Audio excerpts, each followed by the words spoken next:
episode 53 of the Young Kings Wrestling Podcast. I am TC Fontaine, joined by Malik Ricks and the Essential Riq Havoc. As always, you can find us on most platforms streaming podcasts, including Anchor, iTunes, Spotify, Google Play, and iHeartRadio. If you're listening on iTunes, leave us a review, and links to all the platforms are available at ykwrestling.com. We are joined by a special guest here for the first time. This is the second member of the Smack Raw podcast that we've had on the Young Kings Wrestling Show. My boy, Vince Delgado. What's up, man? Hey, what's up, TC? What's up, Riq? What's up, Malik? Good. Thank you guys for having me on the show. Bucket list. I'm checking this off my wrestling podcasting bucket list, man. Big fan of you guys. Hey. Right, especially I've been on y'all show Are we long. really that popping? Like, I'll be thinking niggas be gassing us up. I'll be seeing love. I mean, I gas up my voice all the time, so you'll never know. You'll never know. Okay. I was checking the numbers, man, and like low key ever since like we connected with Smack Raw and all them, like I seen the numbers it's kind of doubled like every single week from what it was before. Mm-hmm. So like, you know, instead of got that Smack Raw rub is what you get that stack stimulus. It's that secret sauce. There it is. I'm with it. Right. Okay. So instead of like 20 listens, we got 40 now. So it's better than nothing. It's better than nothing. Hey, can I say one thing though? What's up? Hey man, shout out to ESPN, bro. Me and my guys, we made ESPN this week. Ball dogs, bro. Young high school. You ain't gonna tell nobody? Right. What you mean tell nobody? Man, I'm telling y'all now. I want to share with y'all and the fan, like, so we get the for real reaction. You gonna tell us first? Okay, I got you. We I am telling you first because it's not like a live show or anything like that. But anyway, bro, we hit ESPN, man. This young high school kid, his name Mikey. I don't know his last name. Everybody call him Mikey. But he's killing it, man. And my boy Carter caught a crazy dunk by this kid. And ESPN hit on my boy Neil, who is the owner of Ball Dogs. And they was like, yo, do y'all own the copyrights to this video? He's like, yeah, man. Next thing you know, within like 30 minutes, we was on ESPN's Instagram. So I just wanted to give big ups to ESPN. Go follow Ball Dogs. Go follow YK Wrestling. Go follow Malik.lv 1 or 2 Ks. Hey, it doesn't matter. They both me. You want that 2K? That 2K. Hey, speaking of 2K, usually Ronnie, we say that for the end of the episode. 2K, you better fix this game, bro. Fix the game. Y'all messed Ronnie up. 2K is a fraud. Now 2K21. Come on, bro. Hold on. Let me get my own edition of Riq Rants out the way. Ronnie 2K, you are a fraud. Bro. I forget. So it was a few years ago. I lost track of what game it was. I ain't bought 2K in like 2 years. But whatever the last one is I bought, I didn't even buy it when it came out because I had no plans to buy it at all. And then it was on sale for like $3 on the PlayStation Store, and I was like, I'm getting it. I bought it. I'll play it. At least $3. Come on, fam. Yeah. Even $3 wasn't worth it. I was mad as hell at that damn game. I couldn't make layups. I couldn't defend nobody. I had to teach myself how to make layups again. Like, that's ridiculous. You know how mad you gotta be to wish you had $3 back? That's crazy. Ronnie 2K is a fraud. Nobody likes him. Nobody in the gaming community likes him. I don't even think basketball players like him. Nah, they don't. I have a theory for this 2K21 though. Like, everybody see that it's literally copy and paste from last year. But then I thought about it. Actually. Yeah. But then I thought next gen systems coming out. But then I thought that's what I'm saying. Like, will they have a different version of these next game, systems? Maybe that might bring a different version. That's how it was. But then that's how it was Ronnie, with PS3, PS4. That's how it was. But WWE 2K20, like, you already had me pissed off about that. Let's show Mania. You know what I mean? There's what's that new wrestling game they got coming out? Battlegrounds. Throw it away. Throw it away. You know what? Bro, they don't got no goodwill. Man. They don't got no goodwill with me after 2K. Was it 2K20 last year? Yep. They got no goodwill with this game, and they've been hyping it up. Like, that's the first wrestling game I haven't bought in like at least 5 years. They thought if they showed the first trailer, they thought if they put The Rock in it, it would get people to buy it. Like, People ain't No, doing Nah. no, this one Nah, messed them up. They put the side by side of this year and last year still looked better. I was like, wait, ain't the side by side I supposed to still look rock with Exactly. 2K19. I don't even Bro, touch 2K20. I have it right I have it right next to me, bro. It's right here. I in the haven't crib. even played any 2K since the one I think it was with the Stone Cold game modes. Oh yeah. Like, that shit was 16. just I was playing NBA 2K and I was like the homie let me borrow his WWE, brought it to work and it was like, hey, you want to play this? I know you talking about it. I took it home and popped it in. I played it. I lost my first match in like 2 minutes on easy. I was like, man, Nice. this ain't it. I couldn't figure I'm out starting how to see a no pattern moves here, or nothing. TC. I'm just saying. I'm starting to see a pattern here. Maybe it's not the game. No, listen, NBA 2K, I was nice, and I didn't play for like 8 Right. months, and then I was just like, eh. Bro, I'm remember cold to every David other always game. come to my house and play me in 2K to get mad at me when I would win. I still Shout out to my boy David still David. owe me a rematch because he beat me that one time on the other 2K that I hadn't played yet. After I beat him like 10,000 times, like he would get so mad. I would watch him by 30, watch him by 50. I watched him by 50 once. Oh my god! With a weak ass team too. Enough David slander. By the way, go vote for my boy. Ain't no David slander. Yeah, go vote for anybody listen to this, man. I'm gonna post a link, man. I'm gonna post a link. Yeah, we gotta support our brother, man. For the Omaha Entertainment and Arts Awards, go vote for my boy David Terrell Green. I think best new media artist. Yeah, best I want to new say it media, is. Yeah, go vote for him, man. Go check him out. Go check his music out too, man. Dave Marino, DYE Moreno, Moreno, on Spotify, Tidal, Apple Music, wherever you listen to your music at. Go check my boy out. Get his numbers up, man. Yes, sir. Let's start the show. Yeah, let's get the show off, man. What y'all been watching? Y'all been watching any wrestling besides all this wrestling that was on TV this weekend? That's all I've been watching. Ain't no need to watch no other wrestling. Got so much last week, right? I've been hitting up the network to watch some of their documentaries. I watched the Untold of WrestleMania and the Sasha Bailey 24 about the Brooklyn match. So I've caught that on the network. That's where the network shines. I was impressed that because like Sasha had to do a panel at the Barclays Center like 2 hours before the show, she didn't get to go over the moves of her match with Bailey. And so they had to like rush together some notes basically, and so they called most of that match on the fly. Like that's crazy. Once I didn't know about that, and then like I was always one. I'm an old school dude. I'm stuck in my ways a lot. So after that match, I remember I was on Twitter. Everybody was hyping that match up. I was just sitting there like, this ain't better than Trish and Lita from Monday Night Raw though. And then come on, man. I went back and watched that match like last year, and I was like, compared to all the matches we've seen from the women in the last 5 years, this is not up to par.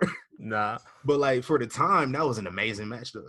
But that made that match even much better. When you hear Sasha didn't even get to go and like really rehearse the match with Bailey, and then the fact they still put on that, it was. And then that makes that match so much better for me. They said they didn't want to really go over like the big spots that they wanted to do because they didn't want like somebody coming up like the men be hating it, and like the men training. They didn't say his name, but we know they was talking about Bill DeMott. Fuck him.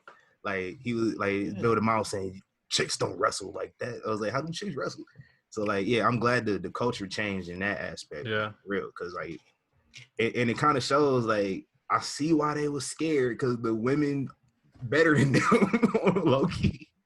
So that night, Sasha and Bailey were better than whatever the main event was for Finn them. and KO. Yeah, KO for the ladder match. I don't think I liked any Finn or KO match that good. Like they were all decent, but I don't think I enjoyed any of them. Like I didn't really care for many Kevin Owens matches in NXT, to be honest. Except for the Sami Zayn ones. My bad. I was about to say, well, we do not disrespect Kevin Owens here. But, no, I'm not disrespecting him. You said NXT. I was like, all right, okay, I can understand that. Because his run was short. Like he was the prize fighter. Like the Sami Zayn match, like he just kicked dude's ass. Like for 5 minutes. that was just a domination. And then like that Bailey and Sasha really set the tone for the women too. Honestly, like really set the tone. Kevin Owens match in NXT. What? My favorite Kevin Owens match in NXT was actually wasn't in NXT. It was versus John Cena. First, I'm about to say Elimination Chamber. Yeah. So like that was solid. That don't even count. I thought the one he had with Finn in Japan was decent. I like that one. Yeah, it was decent. But I feel like his best matches happened once he got to main roster. Like even like his battleground match with Sami Zayn is still one of my favorites of all time. It's just like you guys said, he didn't have too much of a run in NXT, so we didn't get to see too much of the guy.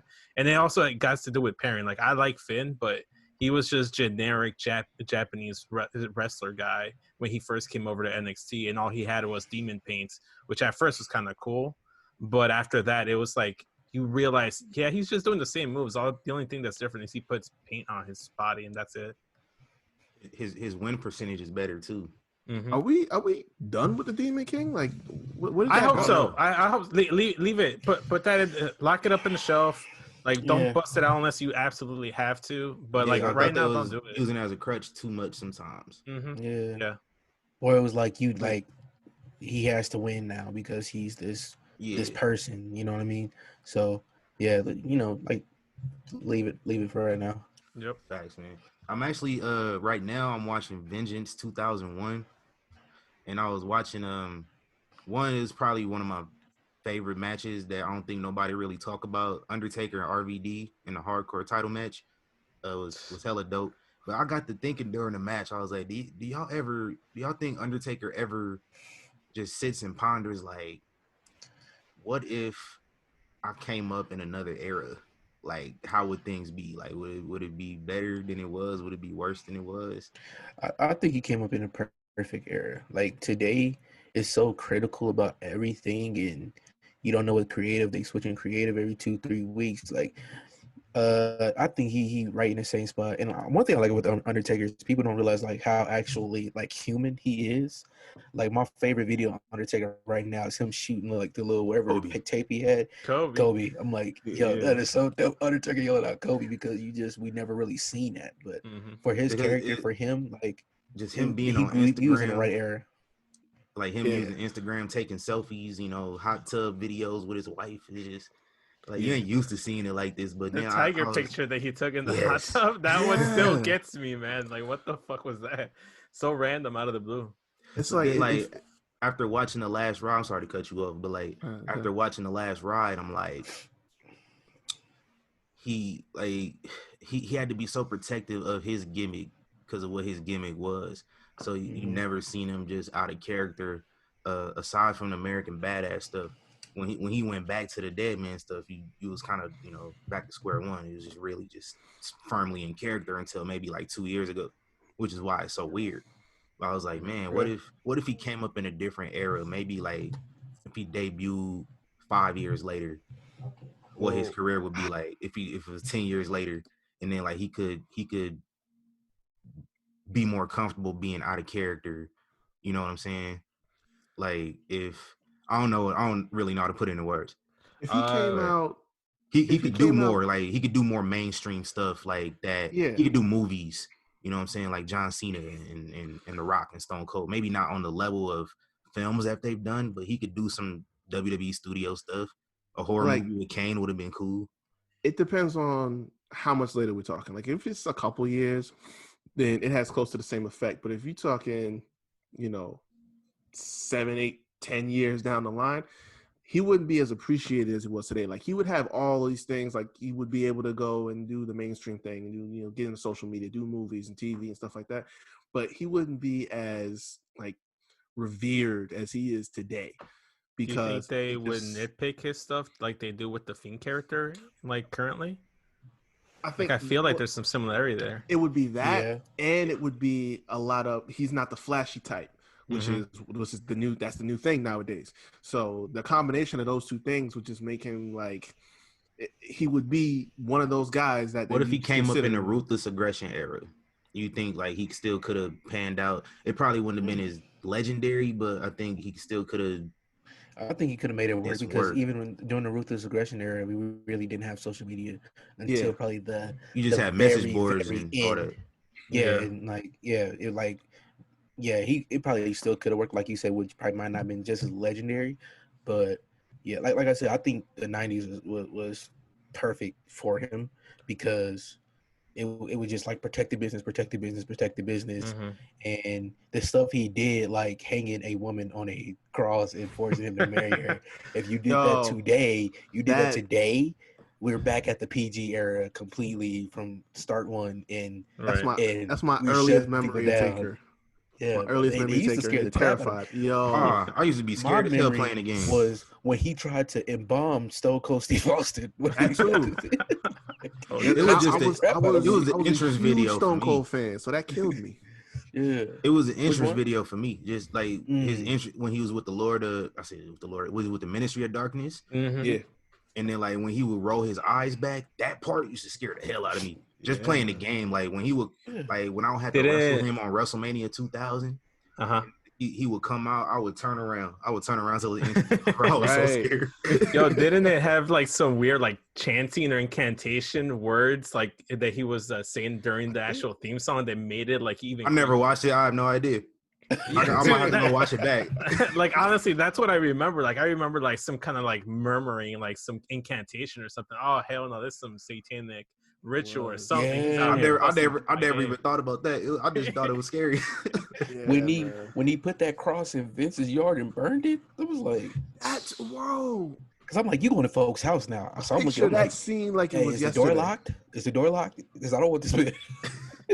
That really got because they had the cameras outside the house. So I'm like, yo, where are they at right now? Why do you have your daughter in that big ass house by herself? Like, crazy, man. Hey man, but we just off the heels of a jam-packed weekend of wrestling. Vince and I actually already discussed TakeOver over on the Smack Raw podcast. Go ahead and check them out. Check out Smacking It Raw too, man. My God, Matt Ritter was on that episode too. So go run that if y'all care enough about our thoughts. But if you don't, that's fine too. But Riq and Malik, man, what's y'all verdict on TakeOver? What do y'all think about our new North American and NXT champs? And also, man, how about that Pat McAfee, yo? Yo, he did a great job. He did a great job. I still don't like how the way it was like it planned out about. I wish it would have been like a better storyline, but I love it when the match is better than the storyline. To me, you know me, I'm a wrestling guy. That's all what matters to me is the match. So, yeah, he did his thing. And didn't I tell y'all it was gonna be better than Arrow and Christopher Daniels? Bro, I said it. Honestly, two things. Number one, they're my match of the night. I'm just gonna say that because over your boo. Yeah. Because you really I said earlier, you ain't real. You ain't real. Against her, you picked against her, and you don't think her match was better than when I thought it was. How you trying to have her get at you, and you just not picking her for nothing? It's this one thing. You must have gave up on the pipe dream. Nah. I'm still. It's still hashtag get at me Dakota. Block him, Dakota. But like the only thing I say about that match, the only thing that kind of stopped it was they could have had more time on it. Like that's their first time, like really getting into a deep, 20+ minute match. They still got some kinks to work out there. It was good. It was really good. I looked at what I expected to see from Pat and Adam Cole, and they just like took it way past expectations, which is the second thing. They didn't even rehearse it. Pat McAfee, who has never wrestled in WWE, came out without rehearsing beforehand and putting that on TV. On live TV, like with the beautiful swanton. Yes, a beautiful swanton. I'm like, yo, this dude is nuts. And then that backflip off the turnbuckle and lands on his feet. I'm like, shout out to Ricochet. What's this dude right now? He said I hit him on Twitter like, yo, don't lie, bro. He got that from somebody. And he need to just come off the fly with that. But I give that match of the night. The ladder match was wild. Priest was a solid pick to go with. I can't be mad with that. Not at all. He's got, that's. I like to see him better as a heel, but we'll see how this goes. I'm gonna let that play out. And how Dream still has a job, I have no idea. Like Patrick. Yeah, Patrick. I've never seen people go in on somebody on Twitter because I was on Twitter. Hey, I'll show y'all what I did. Yeah. You got him off. I didn't see that. I forgot to say that when I saw y'all on the show the other night. Yeah, but like I've never seen people really go in on a human being like that. And I'm like, I know this man gonna be injured. They gonna fire. Something happened. He just came out like there's nothing. Like what's really real? Then they killed him in the ladder WWE? match too, so hopefully like he dead for real. Yeah. I doubt it. I'm not gonna hold my breath on it this time. I was waiting for something to happen for like them to like jump in with ladders, like they did Braun. Was it Braun? Yeah, yeah. But nah, they tossed him way over. I'm like, oh, where did he go? But that's fine. Perfect ending. Write him off for TV that way. Just leave him off for TV, man. Yeah, man. All right, don't even. I want to know what's gonna happen with Cross though, because injured shoulder. I broke the news when y'all was on the show. Yeah, he got injured. I see you dropping your Riq bombs and shit out here looking like whoa. Call Riq bombs and shit. Riq Woj. Yeah, he got that injured shoulder like early in the match. I think it was one of them shoulder blocks, and you can see.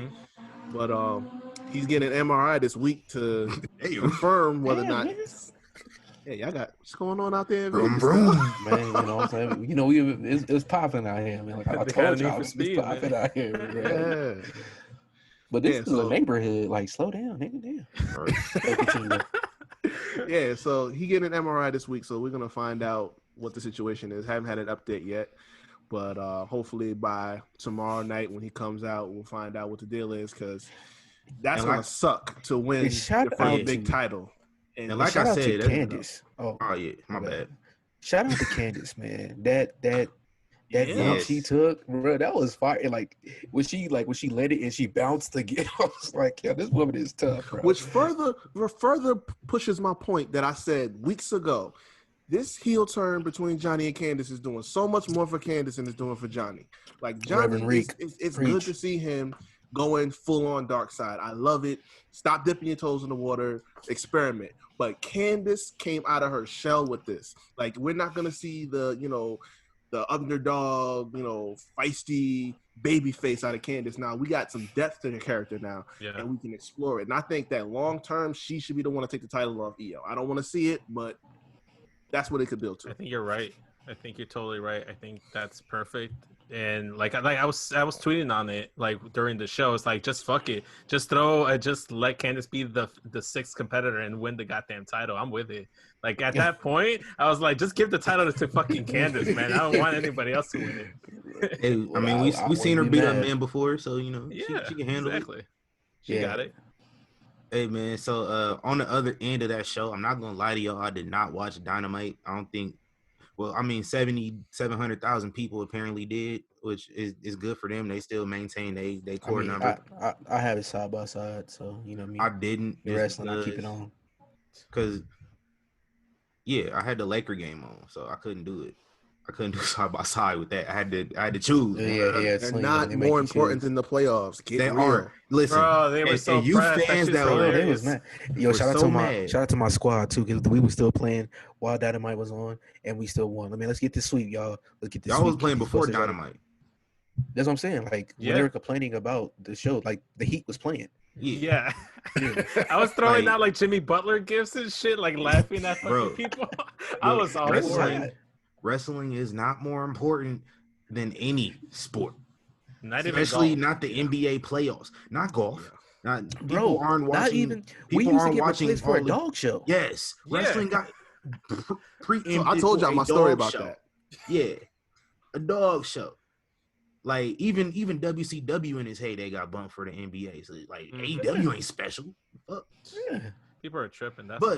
And I didn't care enough to go watch Dynamite either though. So like, I was tapped into some GIF pages on Twitter during the show, following along with it. Probably the most notable moment from the show was Cody getting washed by Brodie Lee. Stretched. Yeah. Trashed, crashed, and dashed. He's no longer the TNT champion, man. What's your verdict on Brodie Lee? Low key. I'm sorry, Mr. Brodie Lee. Yeah, low key. I'm starting to get kind of interested in the Dark Order now. Just take them dumbass masks off them other dudes. Like, especially when we see they face on a weekly basis, take them goofy ass masks off. These guys, like, I don't know if it was last week or the week before, but they was in a match, and like to me, I enjoyed that match because they were doing things that I just didn't expect because I don't care about them. Mm-hmm. So, but I really didn't care for the match this last week, but. I kind of like the concept of the match, of the mask though, because like these dudes aren't important enough in in this organization. But then they should So keep it we're on not gonna give them 24/7. an identity. I'm Yeah, with I agree that. with that though. Because they take them off, and then like right before the match, dude was putting his mask. I'm like, nigga, we see you. We see your. I guess outside of he froze as fuck, but like outside of like working matches, they not important. So like I could see where they put the mask back on, but I see where Malik going too. We might have to wait for Malik to come back, but in the meantime, we're just gonna keep talking. This is a wild concept about it, but I don't give a damn. It's too little, too late, as far as I'm concerned. Should have put the title on him when he first came in. Exactly. So I don't give a damn. Should have put the title on Scorpio Sky. That's what they should have dropped the title. Should have waited for the JTG matchup. Exactly. JTG, man. At least give us JTG before you get squashed. This is what I mean. I'm telling you, bro. When I serve this AEW fans rant, I'm just gonna come with a knife. Like I'm really gonna cut some people with this. I have to redact part of it because now Cody is no longer the TNT champion, which is gonna be part of the rant. But I'm gonna find a way to finagle it a little bit. I'm gonna finesse. Let me hear that portion of the rant while we on the subject right now. All right. So their whole thing has been him, the Young Bucks, Kenny, the management team, the executives, saying how they don't want to put themselves over like that. They don't want to have the championships right away and everything like that. So you say that, and you actually told the people that if I don't beat Jericho for the title, I think it was Full Gear, that he will never challenge for the world title again. Cool. Not even 6 months down the line, now you have the mid-card title, the first mid-card title for your promotion, and you're holding it. And you're still getting spotlight like it's a world championship anyway. Exactly. And you basically pulling off a John Cena from 2015, doing an open challenge pretty much every week for the championships, and not putting over anybody that could potentially take that and make it run. Like you don't have a mid-card. You just have guys stepping up to you, challenging for that belt, essentially. So to say that, oh, I don't want to put the spotlight on me, nothing like that, you do. But I can't say that no more. I can't say that no more because he lost it. Yeah, it's so all that you just said was irrelevant now, but I agree. That's how I felt at the time. So hopefully we moved on from that. Hopefully it's no more of that in the future. Also on Dynamite, we got the debut of NWA Women's World Champion Thunder Rosa. And I seen the spoilers that said she was going to be on the show. I didn't know if they were true or not, but I'm glad to see her there. It's a huge shot in the arm for the women's division. Y'all know how I feel about that on AEW.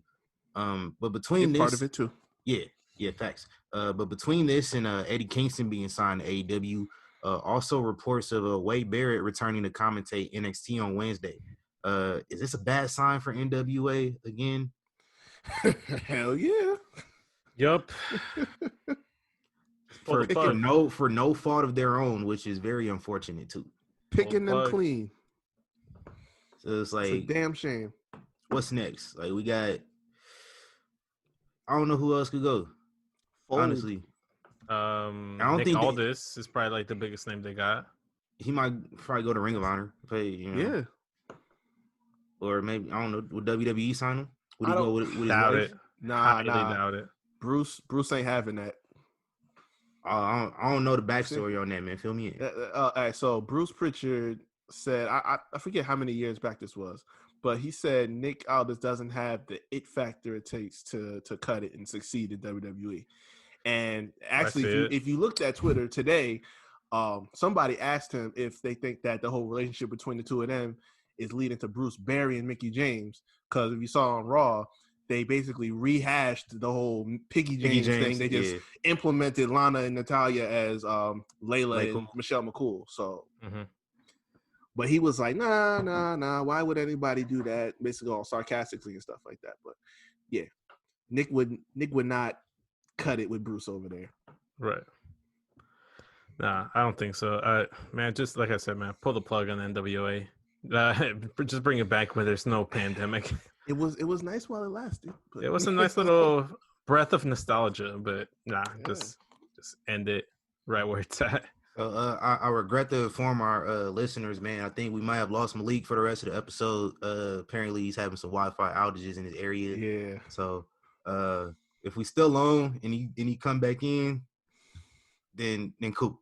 But just now, you probably won't hear Malik's voice for the rest of the episode. So we got Vince here being Malik. The rest of the episode, cool. I got the hot tag. Yeah. Let's get it in, man. But yeah, I'm glad to see Thunder Rosa there, like I said. But yeah, NWA, man, I don't know, man. They just can't find any momentum to kind of become not even a threat, but just an option. Like, they were an option, and then Jim Cornette stuck his foot in his mouth. They had to deal with that fiasco, and now COVID. See, y'all are missing who this really hurts right now, and that's Nigel. Nigel lost his job with Wade Barrett coming on the commentary desk. Oh, yeah. Nigel ain't coming back. NXT UK coming back. He good. He good money. Yeah. He going way back over there. He ain't coming back to NXT no time soon. But yeah, he ain't gonna be. Wade Barrett got that job locked up. Because I mean, and Nigel not bad, but Stu, Wade is better. Exactly. I haven't caught any of his commentary to like really compare and contrast, but I like this work as Bad News Barrett. So if it translates to commentary, I'm with it. Bring back the gavel too. I've got some bad news. Bust out the theme song. Make a whole skit out of it when he shows up on NXT. Like that's what I want to do. I might make him into my thumbnail for the episode for SmackDown. It's a pandemic. We can be creative. They have been creative. Please, just go do all the bells and whistles for him to come back. Mm-hmm. Why not? Thanks, man. But after TakeOver, we had the biggest party of the summer on Sunday. SummerSlam live from the Thunderdome. Hey, let's get these grades cracking, man. Let's start off with the pre-show. On the pre-show, we had for the United States Championship, Apollo versus MVP. One, I don't appreciate that they changed MVP's music. Bring that Silk the Shocker back for me, fam. Yeah, I wasn't feeling it. I mean, it's not as bad as something I'll get into later. While we're playing the No Limit Chronicles documentary on BET every single week, and y'all want to do this, y'all want to change Silk the Shocker after news of C Murder possibly getting out of prison, y'all want to change his brother's theme music, y'all want to do that? That's foul, fam. Oh man, hey. But what y'all think of the match, man? What grade would y'all get a match, man? Give it a C+. It's all right. It was there. Nothing special. Not feeling generous. I'm giving it a D. Damn. Because what was the point, right? Like, if the whole idea was, you brought MVP back, you inject some life into the mid card, and I'm not saying that they should take the belt off Apollo, but it's like, if you're gonna drag this out for X amount of matches that they've had, at least let MVP win one of them. You know what I'm saying? He doesn't have to have the belt long, but it's like it just felt like the same story over and over again, just on a different show. Well, I mean, they're clearly transitioning to something else is what they're doing. It's like now facing Bobby on Sunday.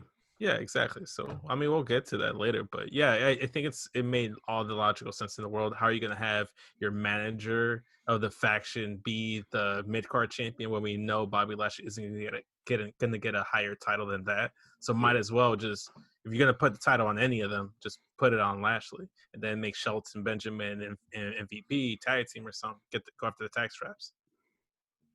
X. So we going to see what they do on Sunday.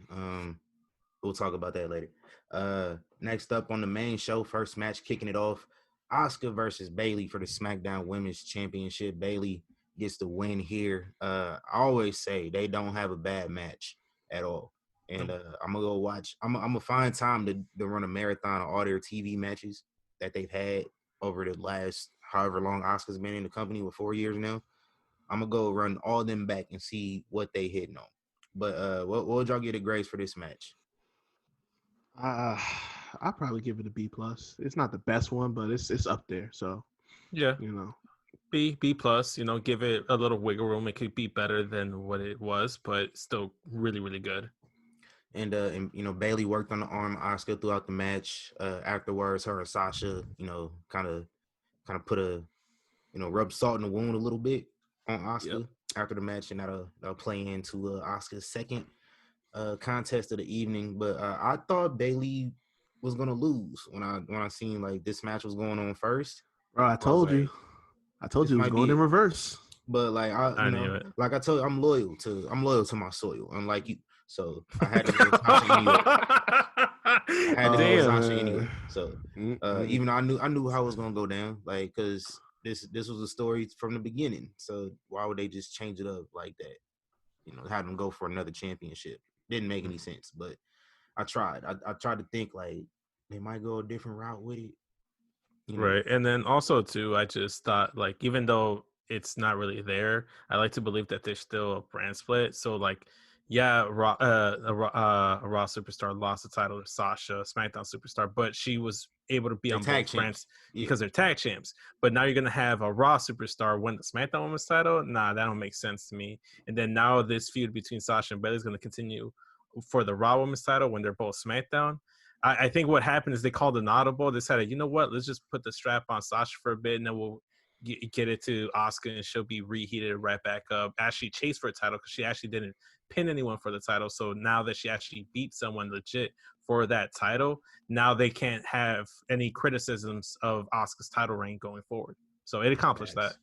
Yeah. Makes sense. Yeah. Facts.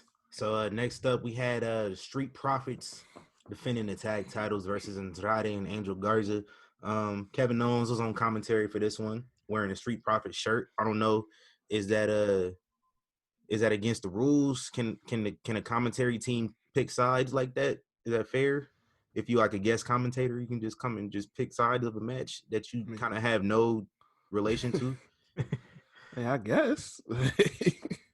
I never thought about it like that, you know. So I mean, why not? You have heel commentators on there all the time, like favoring the heels. So why not? Yeah, I'm with it. Thanks.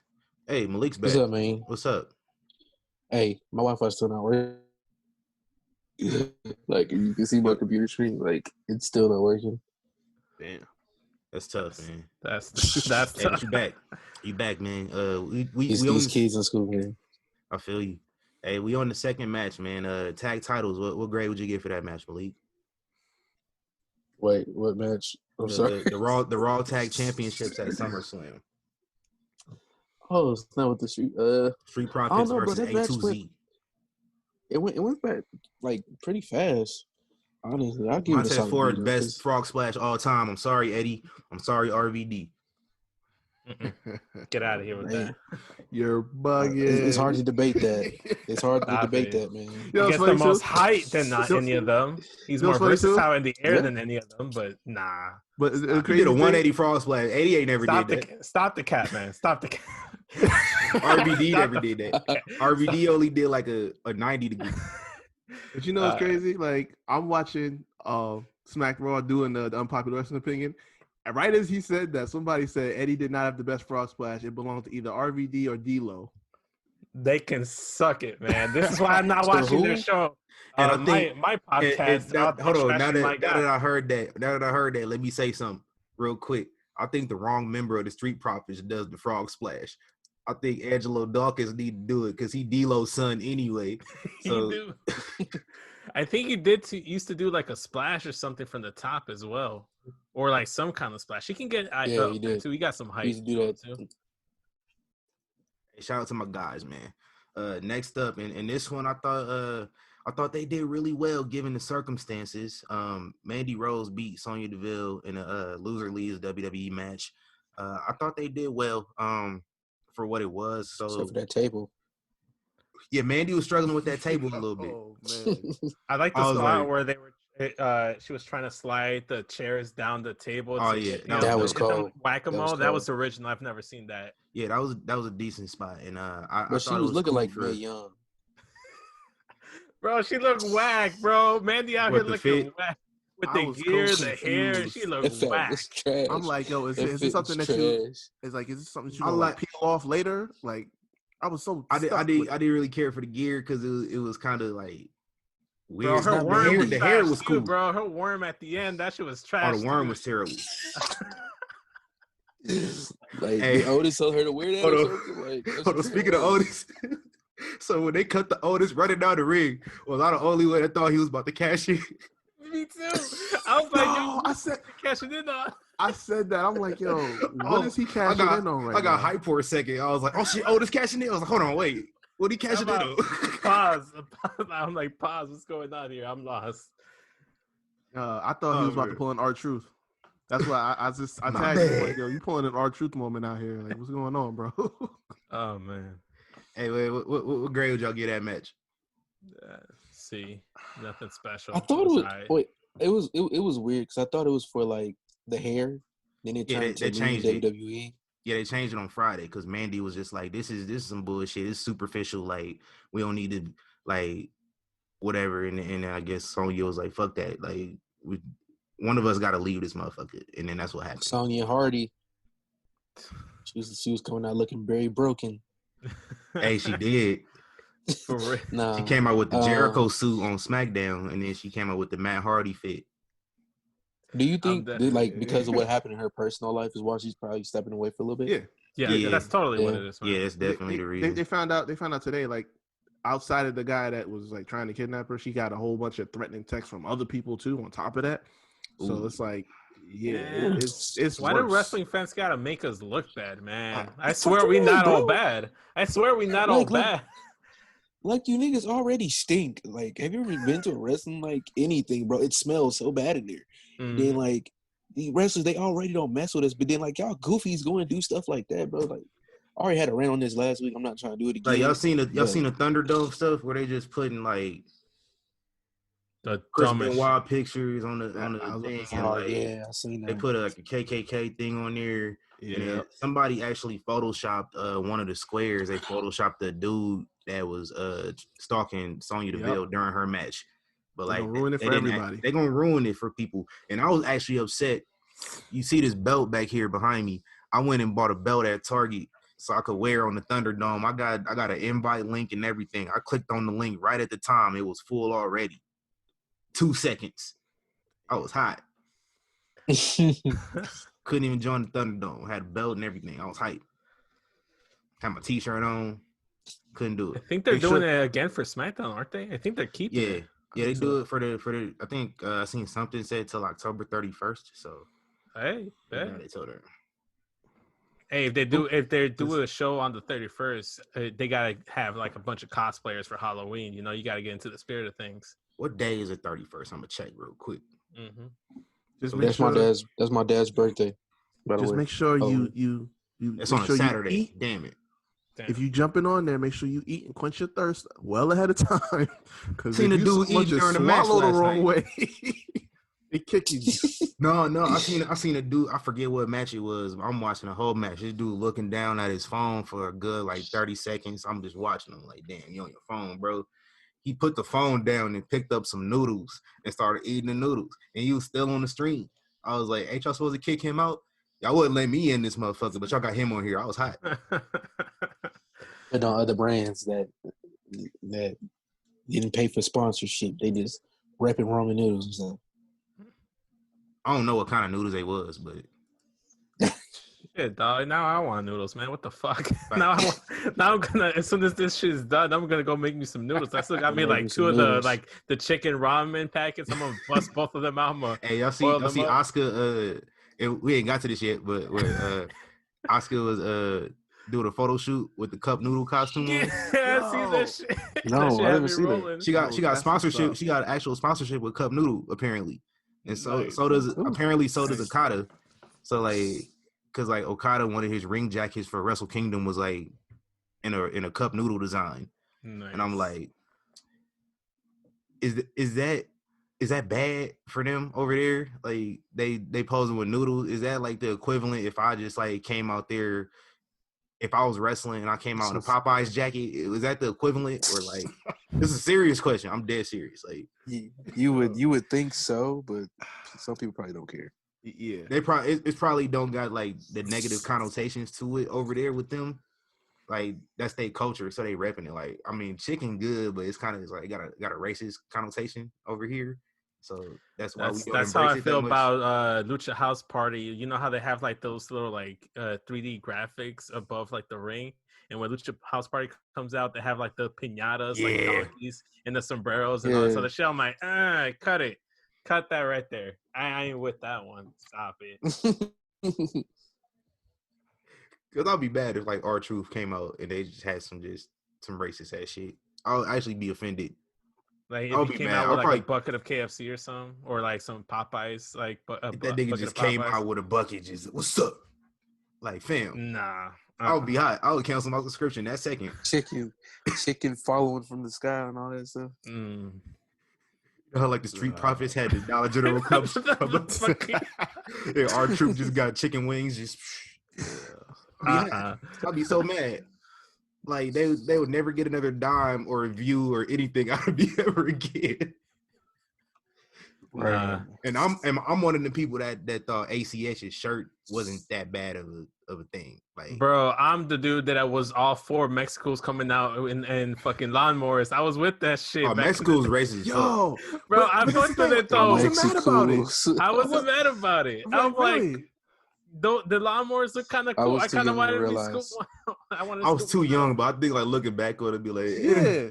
But I feel like, yo, listen, Eddie came out with the low rider with all the hydraulics on it. That wasn't it's just like the lawnmower. But that was cool though. Like that was hella cool. Low key though, super crazy when he initially debuted, he had like the short curly hair and like the way he had like his jumpsuit kind of looked like one of my godfathers. Super cholo.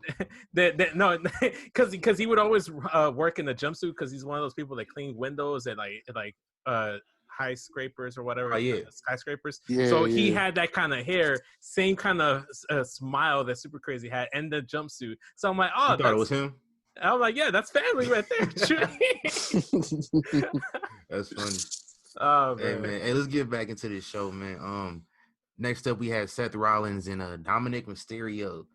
Dominic told his dad, "Hey, fam, I got this," and Pops was like, "Nah, fam, I'm coming out there anyway." Yeah, right. You know, and Moms was there watching from Gorilla. She even came out, and Seth was about to wash her, and Dominic was like, "Hold on, fam. Yeah, we ain't doing that. Fuck all that. Fuck all that. You just leave my mama alone." They got me this time, man. This was amazing. They got me. What y'all think of this match, man? What grade would y'all get? That's just like women. They always coming out in the wrong time. They know they're not supposed to be there, but they just want to pop out just to be there. Ray was like, no. Bro, you in the crib with your girl right now. Turning point of the match. He's talking about women. You in the crib with your girl right now. Hey, listen, Malik do not care. Yo, I see that. What? I don't care about nothing. You know what she gonna say to me? She do the same thing. Like I said, it's just like women. They always coming in at the wrong points. Y'all don't ever hear her in the background. Just right now, she answered the phone while we recording, right before it went off. So I'm like, okay, like, yes, they always coming in at the wrong time. Like, what were you doing out there? What was his mama gonna do? Like, know, like that was the whole turning point of the match too. Because soon as he came out, Dominic got torqued up. Ray got threw around, and then that was the end. That was a wrap. Hey, you know what, man? That's real life bleeding into like kayfabe and shit. Because that's some shit my mom would do. My mom couldn't do shit, but if I'm in the match getting my ass whooped, she's still trying to come out there and try to do something, even though she can't do shit about it. She don't care. Yeah. Hey, shout to Rey Mysterio, man. Lucha Underground did wonders for his acting skills because he had me convinced. I was for real drawing in. I was like, oh shit. He out here pleading for his wifey to get the fuck out of here. What's gonna happen? She gonna get her ass whooped too. She out here wearing this Louis Vuitton. What she about to get tore up? I don't know. I was drawn in, man. But grades, man. What's your grades? I give it an A. I really enjoyed this match. Yeah, I'm gonna say the same thing. I give it an A. I enjoyed this match. Give it like a B minus. Just because my network was crashing because I was using my hotspot at my sister's new apartment. So because of the Wi-Fi and network being shit, I give it a B minus. Incomplete. You gotta rewatch it and then get a new score, man. Because I'm going with A too. Like this was like I said, it had me drawn in, storytelling wise, psychology wise. Whereas just Dom is not. And people were complaining about this, like it's a blood feud, it's a street fight. Like this dude done put my dad's eye out. He done beat me with a cane for a whole like 10 minutes. People was like, man, it's supposed to be a blood feud, and it started off with like Seth grappling him up. But I was like, that makes sense to me though, because like this is his first match ever. He don't know what he's doing, so it's mind games. Like you came out wearing like ring gear that looked like your dad's, but like your dad's ring gear when he faced your real dad at Halloween Havoc. So like, bruh, that almost went over my head. So he already is playing mind games with the ring gear, and then like this is a street fight. He just start doing just a grapple tie up with you. Like that's disrespectful. It was cool that they actually mentioned Eddie during that match too. Yeah, he did a frog splash. Seth proved his worth as a leader in the locker room, because I mean, just the fit aside, everything like that, he took this kid through this match at the best way that I think anybody could possibly have. And Seth said he handpicked Dominic for it too. Like they gave him a list of names, and Dominic was the first person he chose off that list. Yeah. That's great. That's respect right there. That's dope. And I told folks that like if anybody didn't know that like I told Dominic was gonna be cool, man. Like trained by Lance Storm. Oh yeah. Trained by Rey Mysterio. Trained by Conan. Trained by Chavo Guerrero. He good. Who else am I forgetting? Why am I drawing a blank on his name? Black Machismo. Jay Lethal. Jay Lethal trained him a bit too. I don't know why the fuck. He's solid. He good. He's all right. He good money. So great match. His impressions first. Yeah, so we're gonna have to see, how he follow it up, and him and Ray team for the first time on Raw, so that was cool. We'll get into that. Messed up my prediction, man. I thought he was gonna turn. I did too. He ain't turning. He ain't turning on his daddy. What? He ain't turning on his daddy. Bro, that was the only reason why he came. Exactly. Stop it. It has. I think it's building up to it, because let's look at it. Let's think about it. Seth has been beating this man's ass. Mm-hmm. And the only reason he getting his ass beat because of his dad, he asked his dad to not come out to the ring. He came out anyway, got handcuffed to the ropes, got beat up still. So I think eventually Dominic gonna be like, fam, like you are bad luck right now for me. Like I'm not getting nowhere right now. Like I appreciate you for helping me get my foot in the door, but I'm here now. I'm signed. I got a contract. I'm Gucci. But I'll never see it happen. And like I can see him doing that like NXT. I don't see that as him being on the main roster for that long for him to turn on his dad like that. Mm-hmm. Like maybe if he goes down to I wouldn't be surprised if he goes down to NXT with this supposed draft coming up with NXT being involved. I've heard about that. I'm gonna give you 2 quick points about this. Right, number one, they built some of their best TV off of emotion.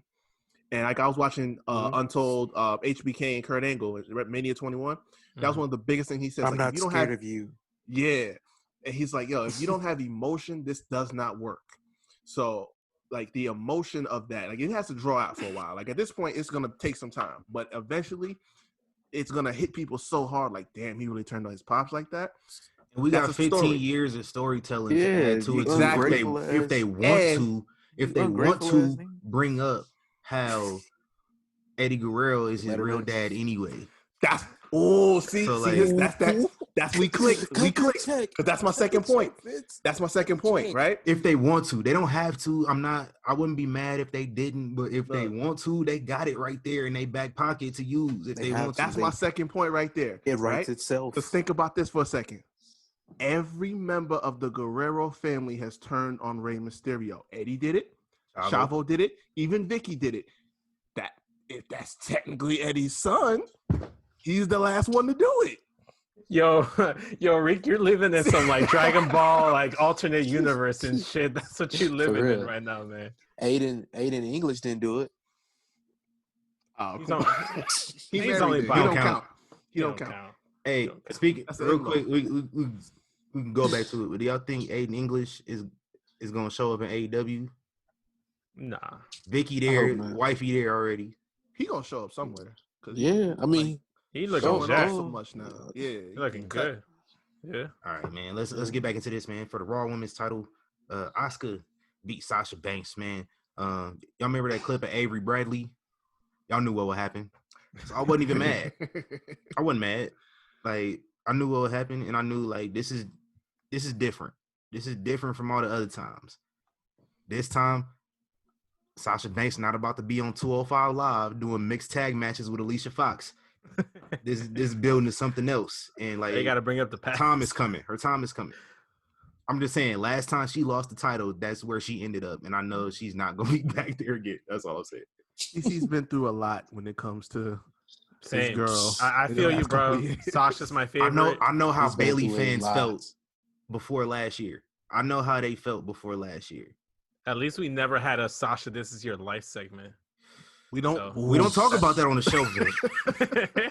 We don't talk about that feud at all. That is not recognized unless necessary.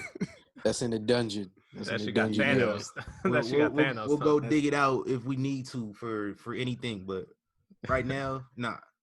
Don't talk about that. For sure. There's a couple segments and people down there, so yeah, you just don't mention. Facts, man. What y'all think about this one, man? What grade would y'all get this? I give it an A. I liked it. I knew what was going into it. I thought it was one of the best matches on the show. Honestly, Same. This was my match of the night. I give it A+. Mm-hmm. Oh, there were a couple of teases. Yeah, and especially that spot early where she hit that power bomb off the I walked away for a second. All right, that was loud. Yes, sir. It was versus Bailey. Asuka did that DDT on the outside. Yeah, that too. That was clean, but like the power bomb, I was just like, "Yo, hold on, yeah, oh CTE baby, right." And then like Sasha beat her in the face like right after that. I was like, "Bro, Asuka fucked up." Yeah, man, she tough, man. I'm gonna give this one an A too. This is definitely my match of the night. It drew me in. It built the story up a little bit. Like Bailey's face afterwards, just like. I got my belt. Fuck that. I tagged it as like if "Wow, that's crazy" was a person. Yeah. Like, I seen that shit too. Like that sucks. The episode of Boondocks with Tom and Sarah and Usher. Hey, wouldn't let that shit happen to me though. Right. Yeah. Dope match, man. Next up for the WWE title, Drew McIntyre, Randy Orton. I thought this one was cool too. They did their thing. Drew kind of out wrestled Randy Orton a little bit. I think so. And then he won with a backslide, which I thought I wasn't mad at that either because it builds up to something else. We got a pay-per-view next week. That's what I thought. After Raw, they kind of ruined my prediction, but we got we got down the line. It's always in the long term. Yeah. What grade would y'all give this? Somebody. I'll give it a B+ personally because I'm just like I get it, the whole this tagline stuff. You'll never see it coming. I stated my position on that. They saved that tagline for that match. Bro, I don't get it. We seen all that shit coming. But I'm just like, they saved it specifically for that match because as soon as it was over, Tom Phillips is like, "Oh, you'll never see it coming."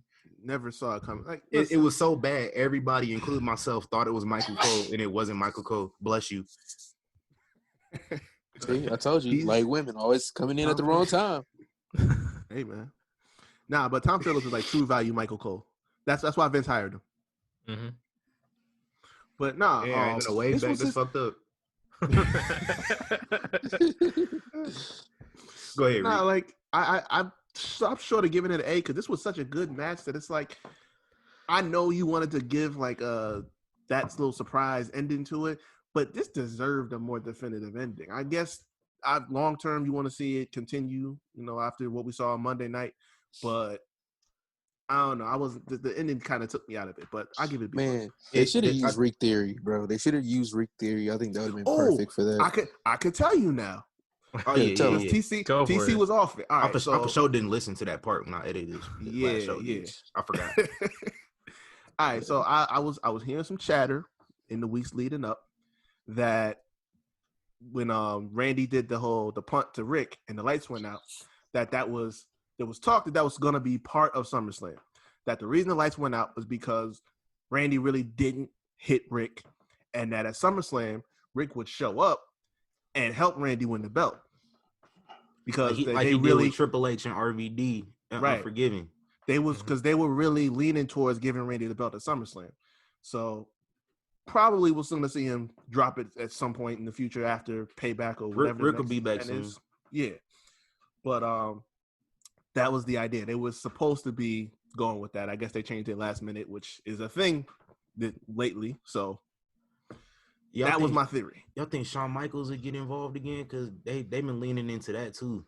Nah, let him sit down in NXT. I'm sick of it. I don't want to see Shawn Michaels right now. I love Shawn. I don't want to see him on TV after he no-sold that punt like that. Thank you. Then did it again on SummerSlam. You up and talking like ain't nothing happened to you? Come on, bro. Well, he used all his selling against Hulk Hogan, so yeah, we'll let him slide. Oh man, did y'all see Shawn Michaels was trolling AJ Styles too? Yep. Nah, what did he say? He had a globe in the back when he did his video. No. Bro, man, that Randy Orton energy is contagious. Apparently, everybody wants to shit on AJ for being a flat earther.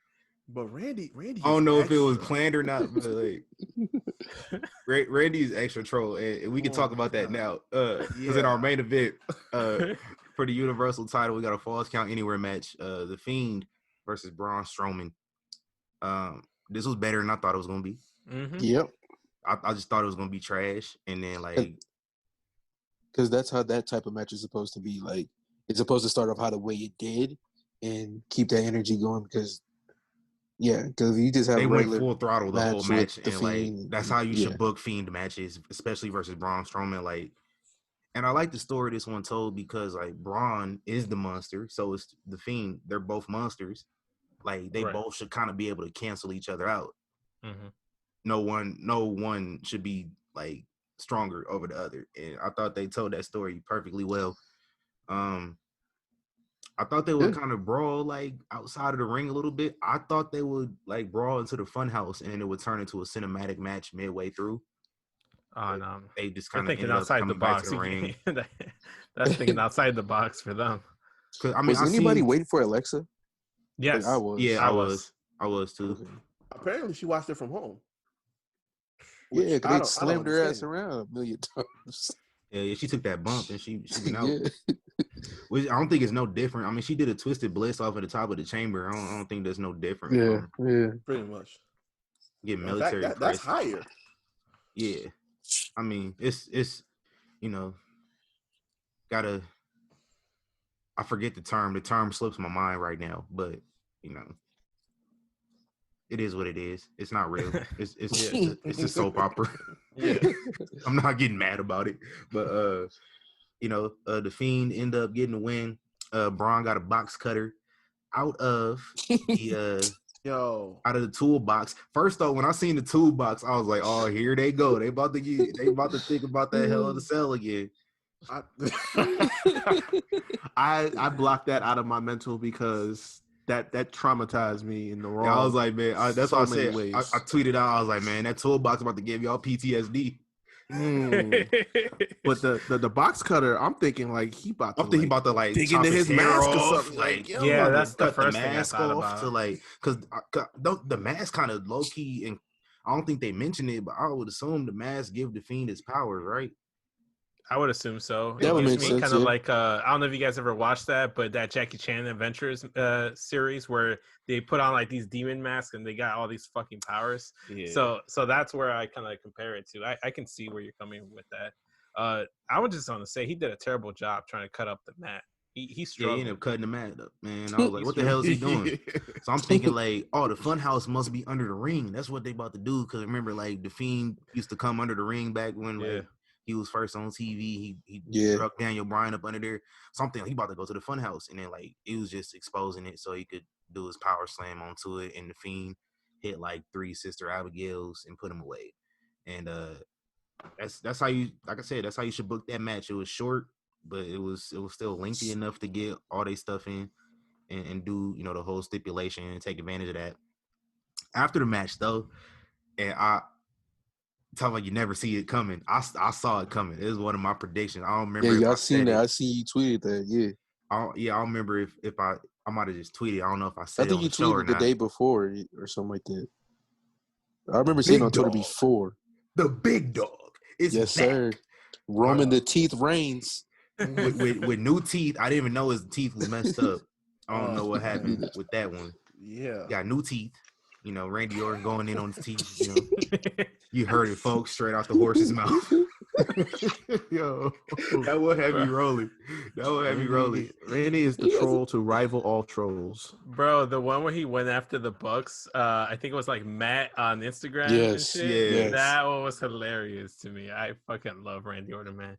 He's the king of 2020, man. He's living his best life, man.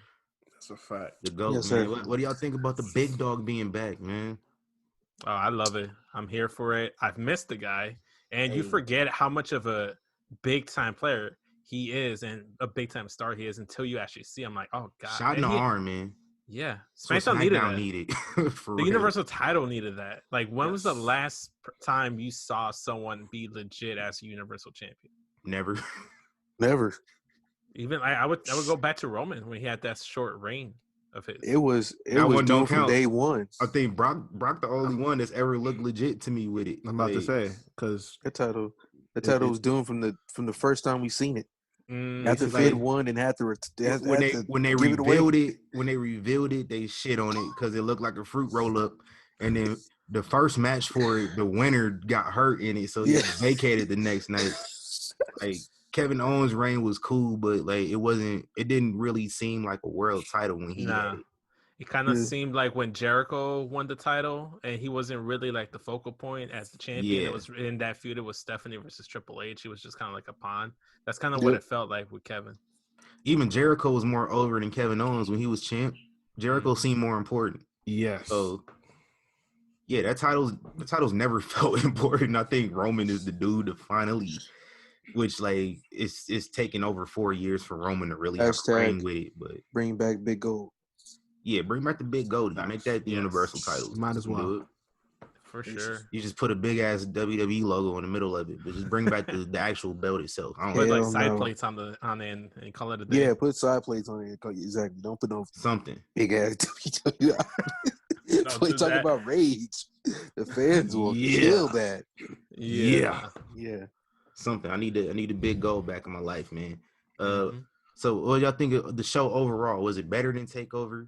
Yes, I thought so. This coming from the NXT guy on my podcast, and TakeOvers for the most part are the better show. I felt like from start to finish, there was no like dull moment. There was something to like sit down and watch, and I don't think there was at any point a piss break. And you can argue that maybe for TakeOver. I think go ahead, Riq. I say it slightly beats TakeOver, not by a lot, but I got one small beef. I don't like to do this, but the thing with the Fiend, like I not crazy about the match. It was decent. I'll give it that, but his mystique is shot to shit now. From if you go all the way back to when he debuted at last year's SummerSlam up to now, it's not the same no more. And I got a problem with that. Stop quoting my tweets, Riq. I did see that, but it's true. Yeah. It's true. I thought that too, but I think I'm sorry to cut you off, but I just want to interject real quick. I think it's good for him because the way that Hell in a Cell match was booked, they made him just too invincible. And I think you kind of had to bring him back down to earth. He's still the monster. He still can do his thing. Like I said, him going against Braun kind of cancels them out because they both monsters. So they both should weaken each other naturally, right? So I think like that can be the explanation for it. But when he faces other people that aren't as strong as Braun is, and Roman's looking like a beast too. So like it's different with them guys. But I'm still mad about him losing to Goldberg. Oh yeah, but it didn't happen, man. That's not. It's not. We gonna put that in the dungeon. Exactly, it's not canon. Dungeon. We're throwing that in there. No, we don't gotta put it in the dungeon because I like Goldberg, so like it's cool. I love Goldberg too, but I'm not gonna. He was too damn old to be beating the Fiend, especially around that time. I'm not gonna put it in the dungeon. I'm just gonna consider it is not canon. Just like Shawn Michaels had his last match at WrestleMania 26, not 2 years ago at Saudi Arabia. It's the Dragon Ball GT of Fiend feuds. That's what that is. There you go. I don't understand the reference, but yeah. That's okay. That was for Goldberg did not deserve that win after he damn near broke Taker's neck. That's all I'm saying. Facts. But No, I'm not feeling the way like they kind of damaged it a little bit. Like he's good. He's got enough that he can, rebound from that. He'll be fine. But it's just like you spent like most of the lead up to SummerSlam promoting it around the Fiend. Like he was on the cover, he's on all the promotion and stuff like that. And then it closes out with Roman just trashing him. Granted, everybody loved it. This is the first time I legit popped for Roman. You know what I'm saying? So it makes for a great moment, but I'm just like, it's kind of, give and take with it at the end of the day. And realistically, Roman's probably going to have the belt. Well, I'm not gonna say that. Let me not. I'm gonna keep my sources on the low. But you got sources. Hey, okay, Woj. Adrian Wojnarowski. I knew about the triple threat before y'all did. That's all I'm saying. But hey, you ain't gonna say nothing. You can plug us in. We ain't gonna say shit. Yeah, start plugging us in. Yeah. But I thought we was a team. I'm trying to be the new Meltzer out here. You feel me? But better. Elsa. I'm already better, but nah. It's just like I don't want to have to put my trust in them that they will like avoid blending the Fiend into old Bray Wyatt, because I saw like snippets of that in this match and in the ending segments, and I don't want to see that shit. I don't. I got a prediction for that once we get to Payback stuff, but I got something for you. Thanks. Let's get to that. But can I just say one more thing about that show? It could have saved that line. You'll never see it coming, because that means we were expecting something all day. I think it would have been more impactful if he just would have popped up. Just like, oh shit, here comes Roman. Because like I wanted to tweet like, yo, I literally seen all this shit. Like I expected all this to happen, or something like it was nothing that was really shocking to me. Like I don't think nobody thought Dominic was really gonna win that match or nothing like that. Something shocking. Like none of that happened. None of our core predictions of everybody turning happened. And so, when Roman came, I was like, damn, they should have just said that. Well, slowly. Right when they went on the air, they said they just approved some new Roman merchandise. So it's like, okay. That y'all think of the shirt? I like it. It's very Stone Cold-esque. Yeah. And it gives us the Roman Reigns like they should have given us 5 years ago. That's why I said, and that's what I was saying before. It's like when I said I popped for him for the first time, it's like I've never been against Roman. I just was never feeling the way that they presented him. Like the John Cena effect. Exactly. Yeah, you scripted him and you telling him what to do. You can't tell. Look at this dude. You can't tell him how to act, how to talk. You gotta let him rock. Like that's how it should have been from day one. But they didn't do that. They just packaged him the way they wanted to and forced him down everybody's throat, so they rejected. That's not how it works. You are a sniveling little sucker full of suffering succotash, son. Oh. Hey, props to say that, because I couldn't say that. I butcher that shit like every single time. Yeah, that's going on the worst promos before I said it. Whenever we do the worst promos, that's going on there. That's like a number one seed. No, I can't. The only reason I wouldn't the only reason I wouldn't want to put that on there is because Roman looks to the hard camera and winks at it after he says it. Like, yeah, I did that shit. What's up? Yeah, I like that. I pop for that, and it's still gifable. It's still like one of the most popular Roman gifts. His winking thing after the suffering succotash promo. So shout out to the big dog, man. I'm happy to see him back, man. I popped. He got the full beard going crazy. He got new teeth out here. He looking buffer too. Like he been in the gym. Somebody said on Twitter, like right after that Roman came out here like what's the dude from Fairly Odd Parents?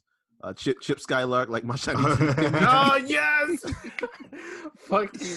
I fell out seeing that, yo. Oh my man. God. Oh yeah, and I will say SummerSlam was a better show than Takeover. Takeover had some points for me. Patrick won. Yeah. That ladder match wasn't as good as the first one, and nah, it wasn't. Yeah, I can admit that WWE main roster slightly win. They won in overtime, but yeah, they got that one. Yeah, I heard did the Luca on.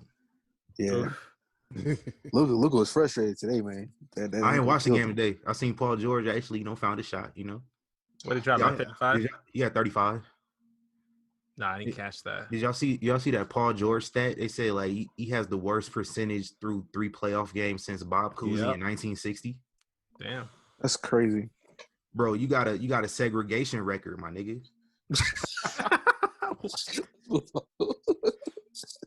That's crazy. Oh man, that's what. Hey man, let's move on with the show, man. As has been the case for basically the last 25 years, Monday Night Raw aired the night after SummerSlam. Apparently, the birthday billionaire treated himself to a present and rewrote the show an hour before airtime, and it was clear as day. Quick recap of the show, man. We got a Riq Rant coming up, but anything else, you guys can interject whenever you feel the need to. I will gladly let you guys get out whatever you want to say, but I just want to get through this a little bit. We kick it off. Drew McIntyre had a victory speech, basically talked about how he was hungrier than Randy Orton to win the match, how Randy Orton was the silver spoon, but he offered him a rematch down the line. This promo didn't sit well with the Legend Killer. He ended up attacking him from behind as he was going up the entrance ramp. They brought into Gorilla, and Drew gets punted in the head twice. Yeah. The first one didn't really connect like I was telling y'all, the camera angles. Need to work on that, but it was cool. Afterwards, we got Shayna Baszler and Bayley went to disqualification following interference from Nia Jax, who watched the whole match at the top of the entrance ramp. Then the Golden Role Models got into it with them, and we ended up building up to a tag team title match this Sunday between the 4 women. So that should be interesting. We'll talk about that later. Next up, we got Aleister Black on the Kevin Owens show.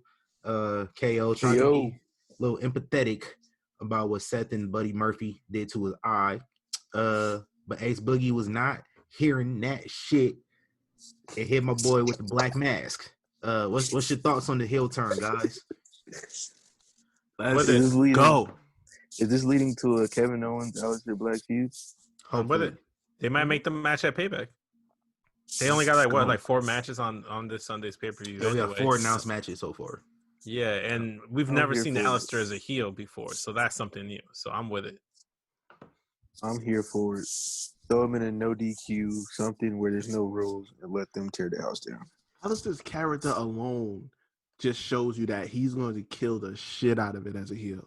Mm-hmm. Without question. And you know, this is what he needed, because like as a babyface he wasn't bad, and I think the thing is, when you think about it, him as a babyface, he actually has a very good winning percentage. So like when he has matches, he wins them most of the time. It's just he's not doing much other than that, and I think this is what was necessary to really take him to that next level. So I can't wait to see. And I think this climate we're in now is perfect, because I feel like Aleister Black is one of those guys when you try to turn him heel, the fans are still going to love him. And so we wouldn't get that like heelish effect of people booing him and not wanting to see him where it is now, whereas like ain't nobody there. So he can really get over with this. So I think, this is perfect for him. And I want y'all to be prepared now. That music going away. He a heel now. That music going away. It's gonna happen. But I mean, it can still work. No, it still works. It still works. No, it's just because they're probably gonna change it. Just I feel like you have some like Keith Lee syndrome thing. You're like paranoid because of what they did to Keith. They changed a lot of people's music. They've been changing a lot of music. They changed Humberto music. I love that. That was dope. They changed Angel Garza music. I love that. They changed a lot of music. I ain't love that new Angel Garza's theme song. The new one sucked. The old one sucked. The old one was dope. Even the old one that sounded like Cardi B. Yeah. Yeah. That was fire. Uh-huh. Humberto's old music was way better. Like, he got on the whole like gas station commercial because like the translation Dale Gas like give it gas or something. So he got on it like a gas station commercial. Yeah, you just ruined that man's sponsorship. That's probably why they changed it. Like, no, you can't be making no money. Right. No gas station. They changed MVP music. They changed everybody's music. So Aleister Black music is gonna be gone soon. Mm-hmm. How do you change Hopefully it's not. It's not gonna work. How you change Silk the Shocker, man? Come on. I was kind of thinking that maybe because that was his second theme song that he used in WWE. Would that be the group? The group? Yeah, I'm thinking maybe that's the group one because I'm hoping it was a group music. Yeah. Because that's what I thought too when they came out. They had the T-shirts. The T-shirts is fire too, by the way. Yeah, I say that. Yeah. Let's get back into this, man. We got another game of hot potato, with the 24/7 title. Yeah, whatever. I don't understand that one. It's the same 4 dudes win the title every week. Yeah. Let's do something else with that. Let's just keep it on Shelton and let the Hurt Business do their thing, man. That's what I was thinking. I'm like, one thing about the Hurt Business, did Lashley ever get his shot at the title? Like, I think he did, but I can't remember. Backlash at the WWE title. Yeah, he did. Okay, he got it and lost. That was the whole point of them getting together. But okay. Yeah, so we're gonna see about that. But next up, we got Randy Orton coming out, basically, elaborating on why he kicked Drew in the head. He was like, "Fam, you beat me with a backslide. Don't come out here offering me no pity rematch. Who the fuck you think I am?" That's basically what he said. Yeah. But the show is PG, so he couldn't say it in those words. Our promos are great on here. Like when we create the promos, they're great. I mean, that's what he said. That's what he said in nigga translation. What they want to say. That's what was said. And then afterwards, we get the official main roster debut of Big Uncle Keith Lee. Uncle Keith. And we got the debut of Keith Lee on the latest edition of Riq Rants, man. What's the deal with the music, man? What's the deal with the baggy Samoa Joe shorts, the compression tank top? This the Uncle Keith that, like, we ain't seen in years. Like, he went off and married a different woman. She can't cook. She can't do nothing. Like, they just trying to rebrand him completely. This ain't Uncle Keith from when we was kids, man. I seen a tweet. Somebody said they got my guy out here looking like Spice Adams as Cream Bigums. Man, Riq Rants, what's up with it? Go ahead, Riq. Riq over there sipping? Is he sipping? No, he got some water. You got the water today. Okay. He about to spit that water right out like Triple H. Okay. It's time now. Here we go. Yeah, let's do it. So I saw Keith Lee come out. I heard his music. I thought we were gonna get the usual blessing. And then I heard the music progress. And suddenly I thought that somebody in the truck fucked up. I thought somebody was playing the wrong track. I thought somebody made a mistake. It turns out they weren't making a mistake. This is Keith Lee's music. And then he comes out. I don't know what the fuck he was wearing. I thought that he went to Samoa Joe and said, "Yo, you got some like scratch or something from one of your fits that I could put on me real quick." He played in the Tarkania basketball game before he went there. It looked like he was in a rec session before he got to the match. Something like that. Like he came off of playing 21 and then said, "I got to do Raw right now." It's like my boy forgot his ring gear. It's like, "Hey, Dawkins, you got something for me?" But see, and this is my thing. This is my big point about this right now, right? Keith Lee was first spotlighted on the main roster almost a year prior to this day. He was shown in the build-up to Survivor Series. Then he had his big showing in the match in Survivor Series, finishing off with Roman Reigns, Vince's guy. And on that night, it was determined. In fact, before that night, Vince had said he wants 2 people on the main roster ASAP. That's Matt Riddle and Keith Lee. And you saw him in his NXT, persona and everything like that, his music, his gear, everything. You saw him as he was. You saw how the people reacted to him, and you fell in love. You even had him debut in the Rumble. Same thing. Versus Vince's other guy. Exactly. Against Brock. Everybody popped. Just the way he was. So, knowing that, and letting him go through his NXT run, because I knew once they said Vince wants him on the main roster, okay, we got to speed this up. We got to get him. He already had the North American Championship. We got to get him his NXT title run, and we got to speed this up. So I knew it was going to get fast-tracked. But knowing all of this, knowing that you saw him and you was cool with him the way he was, why the fuck would you then bring him in to debut on the main roster and say, hey, Keith, listen here, pal. We got to change that music. We got to change that music. We got to change your gear. We got to fix all of this right now. You're going Somebody out there slap tonight. a shirt on him. I'm rewriting the show right now. You got to fix this gear. You got to fix that music. You got to go out there right now tonight. We already have Otis naked, damn it. We can't have you. Why would you do that? I'm already having Keith Lee hangover because they made him look so weak in that match at TakeOver. I get it. Cross got hurt. They had to write it on the fly, whatever. But you made him look so weak after the man won 2 titles at Great American Bash. 2. A black double champion. He had his moment. And then you turn around and you make him look like an absolute chump against Karrion Kross. I get it. Kross is the guy that you really booking. You really behind right now. Cool. He didn't look like a chump against Kross, though. But I'm just like, he didn't look like Keith. That's the thing. He did not look like Keith. I just think Kross messed his shoulder up, and that made the match worse than what it was. I know. Stuff had to change. Like, I don't think he like a chump. Y'all gotta improvise. And this is why. And I'm sorry to cut your rant off. Do you have more to say? I got a little more left. All right, go ahead. I'm just gonna close it. I'm gonna close. Go ahead. Yeah. I'm already having hangover from that. So I'm like, okay, he re-ups after that. He shaves, you know what I'm saying? So he's got his momentum back. He's going to the main roster. But this whole thing with you get your guys up from NXT and now you got to put your own fingerprints on them. Leave them the fuck alone, man.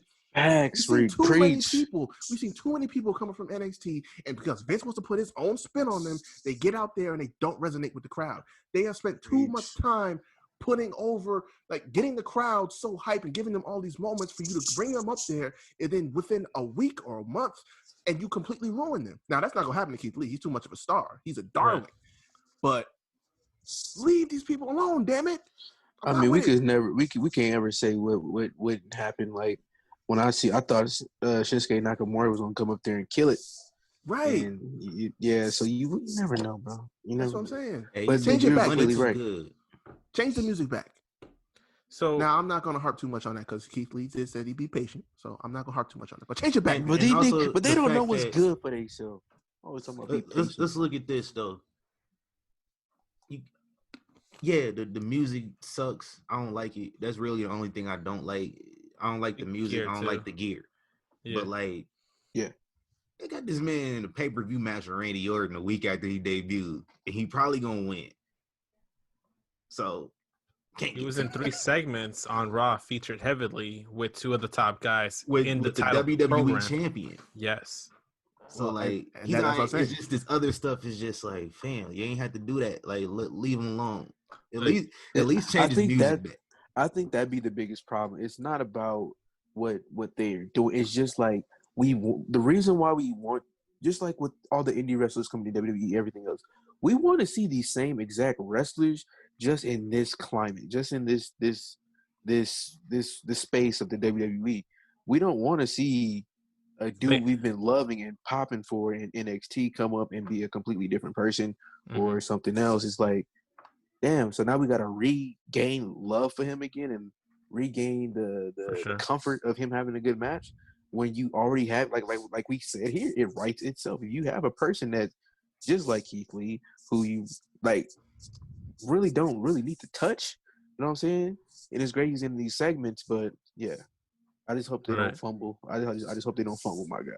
Look, I'm praying they don't fumble him. All I'm gonna say is I was hot just like Riq, but then Uncle Keith sent out a couple tweets saying music's out of my hand, period. Leave it be. I'll sort it out later. Then the same thing with the gear. Let me handle this stuff. When they were like shitting on like why his match ended in no DQ, he's like, it was a no contest. Calm down.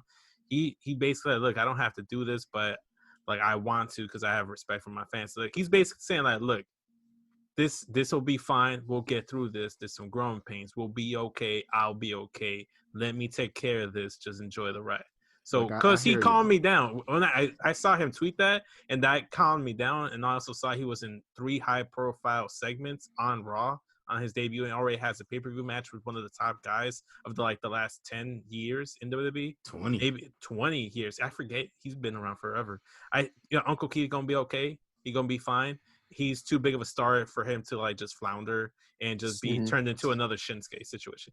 I love Shinsuke, man, but you can tell that dude's coasting, and he out here just Shinsuke's just there for the check, man. Yeah, he just wants to check. Ain't nothing wrong with that. He embodies cut the check.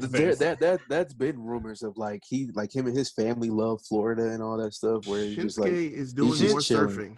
Yeah, that's what I was about to say. Shinsuke, one of his favorite pastimes is surfing. This dude gets paid a good amount to just do what he was doing back home with less work, right? Yeah, more money, and he get to surf on beaches like in America. So but you know how fans is. We're selfish, entitled. You know what I mean? Yeah, very. So you want to? One thing they did do right was this Friday night. Let's be the last thing. Got the IC title. I just want to throw that out there. My man Jeff Hardy. You know what I'm saying? Yeah. He's 40 years old, still out here doing his thing, man. Shout out Jeff, bro. Let's go, man. Let's get back into it. Y'all want to hear the kicker real quick? What's up? This is what really calmed me down. So I mentioned earlier. Wasn't Risky back? I mentioned earlier that computer went up in light. Vince saw him back in November. He wanted him on the main roster. He wanted to really push him as a top heel. Now, the plan is supposedly long term to push him as a top babyface, then turn him heel and feud for the WWE title. Mm-hmm. That's the game plan. Also, too, if he's gonna be a heel, he can't come out with "Bask in My Glory" because that's too much of a bop for anyone to. Nah, he can't. I mean, not with the song, but like remix it. Yeah, he can remix it. Yeah, kind of like what they did with Sasha. Which like I think like they should remix it anyway, just because if y'all not gonna use, because like I seen something they said the old producers that they had, the CFO dudes, like that's why a lot of theme music is changing because of them, because of the licensing deal that they have is too much. Which I get it, but like you changing a whole bunch of slappers, bro. You're a $1 billion company. Find some new people on SoundCloud to produce your music, man. Right. Stop giving us generic shit you used to see back in like SmackDown. Here Comes the Pain, Right, man. I got some homies that let you use their music for cheap. Yes. Shit, I'll cook something up, man. I'll sit down and I'll record. I got like a saxophone. I got like a keyboard, man. I'll cook something up for you guys. We all got microphones. We all got computers. Bust out a kazoo or something. I got y'all. You don't even got to pay me. Just let me in on the Thunderdome the entire show for free. Let's get back to this real quick, man.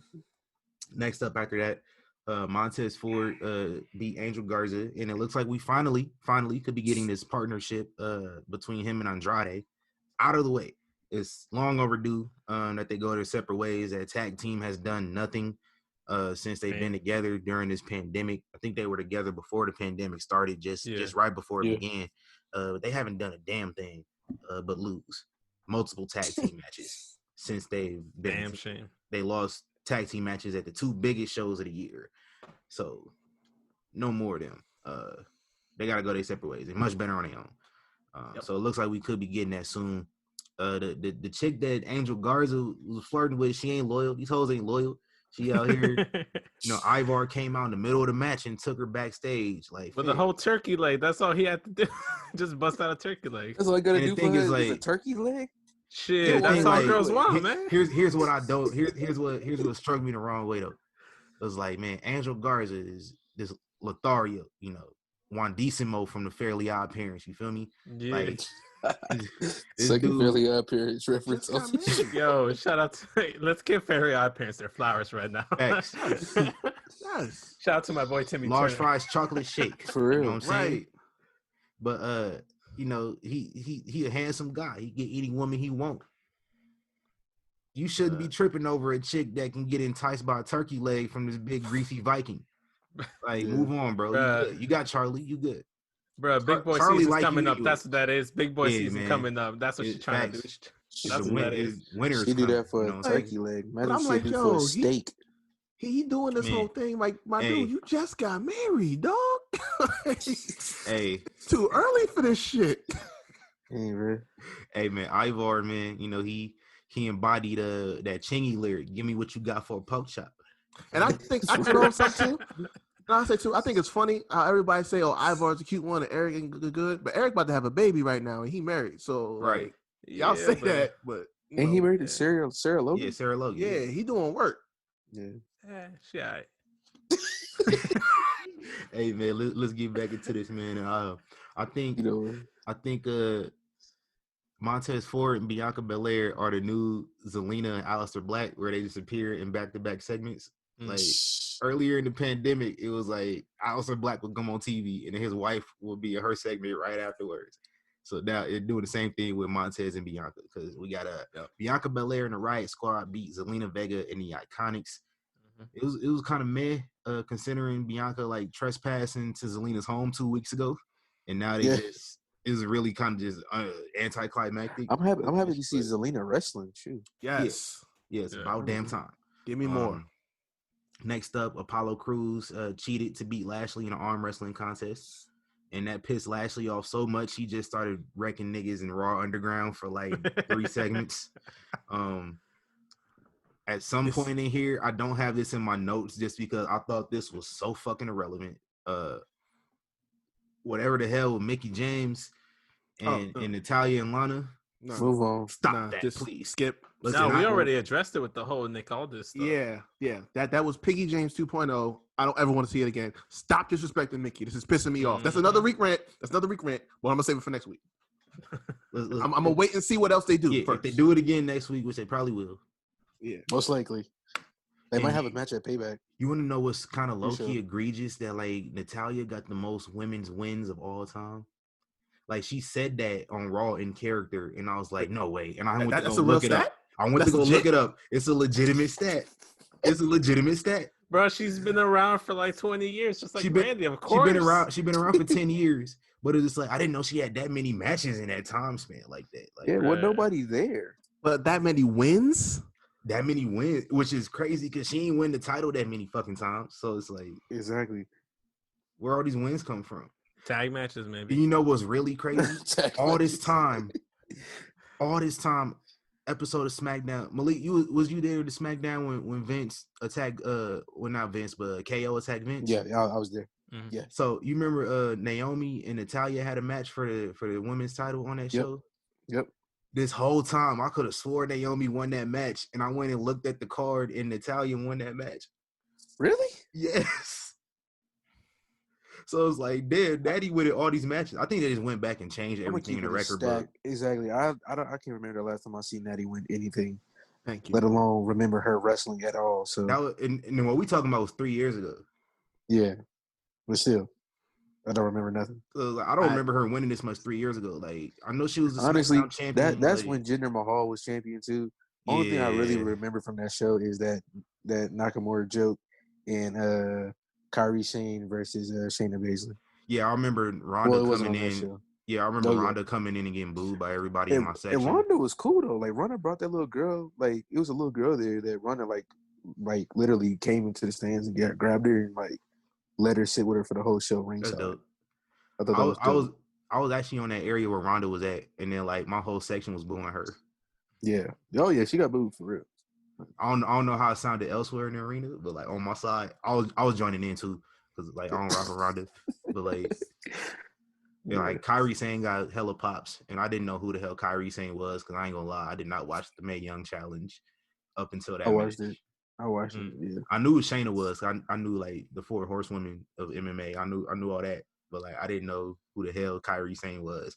And this dude was in my section. Let's go, Kairi. And I'm like, who is this bitch? She nice. I like her. Like, yeah. So anyway, I ain't gonna lie. That show was some mid. It was. It was compared to like Vegas shows. Like Vegas shows be crazy. You know what I'm saying? Like. I remember, like, me and my mom, she didn't let me watch wrestling for a long time. The Usos knew they was fire. Yeah, they was fire, but the rest of that show was shit.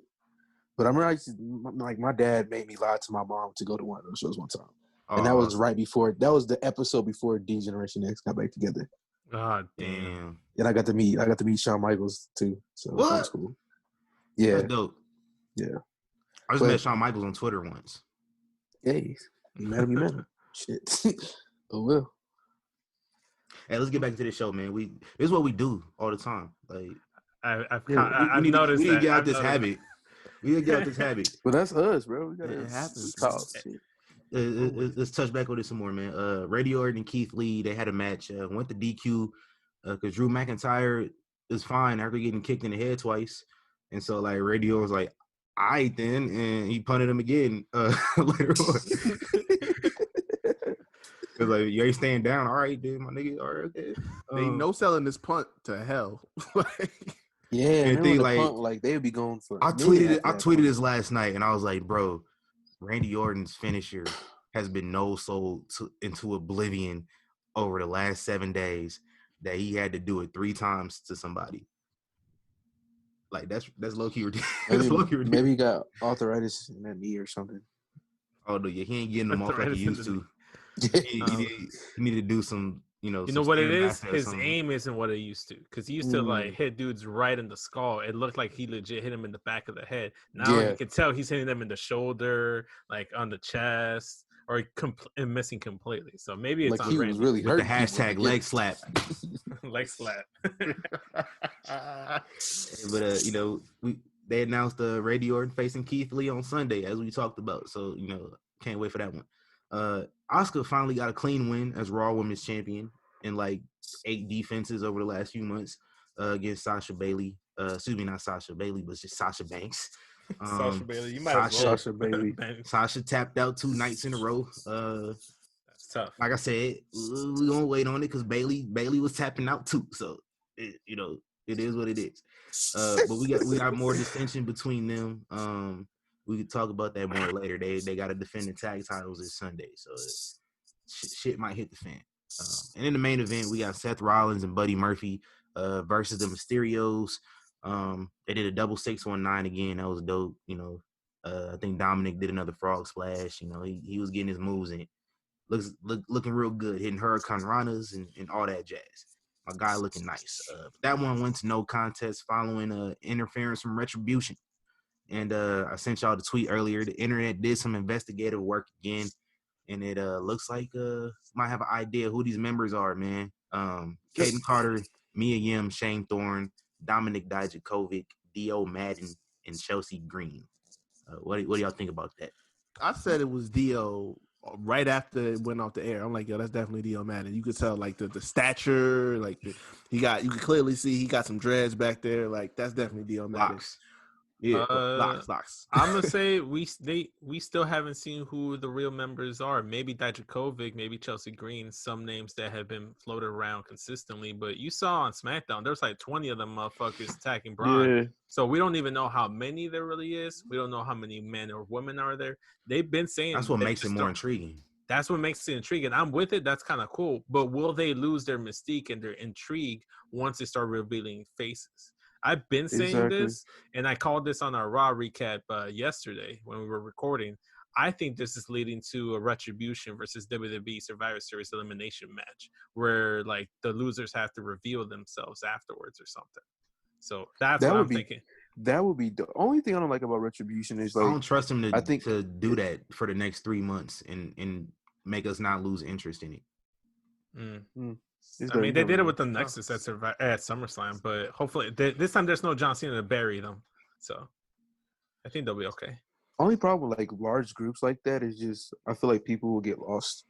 Like, all these names. Like, it's not like they all go together because like looking at the names of people who could be, it would be just random people. You know what I mean? And it's. I just want to know the motive, but I've seen people saying like, "What if Roman is like the leader?" And I would like to see that. That would be dope. The shirt that says "Wreck everyone and leave." That's what Retribution do. Yeah. Ooh, cut that shit. Yeah. Hey, that's my sister. She called that shit the minute she saw that Roman shirt. I'm like, oh, what if he's the leader of Retribution? And they kind of dress like the Shield from like the waist down and shit. I'm not gonna lie, bro. Hold on. Oh, you just said something, Vince. You remember the Shield the night they first debuted? Yeah. Their gear was similar to this. Oh, smack. Uh-oh.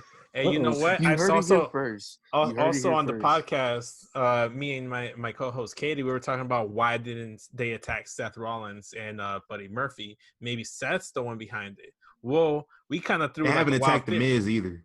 No. Here's my wild theory. what if it's an actual like a heel like Shield cult led by Roman and Seth respectively on the. This is just me going into super fantasy booking territory. You preaching. That's why they don't. That's why they're on Raw and SmackDown. That's why Roman's back. You know, it's like a evil heel Shield cult thing. And then these are their henchmen. We've said too much. Cut the check. Let's move on. Hey, that is copyrighted.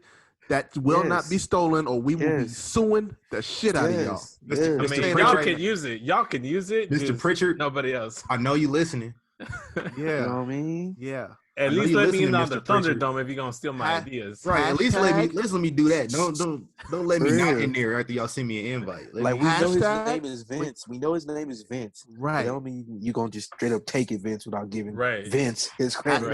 Make sure y'all hashtag YK Wrestling. You can tag Vince, tag us all. I don't care. As long as you do something to acknowledge. That's all. Man, they got the wrong Vince running their show. That's what they got going on. That's their problem. Yes, sir. Facts. Hey man, Payback this Sunday, man.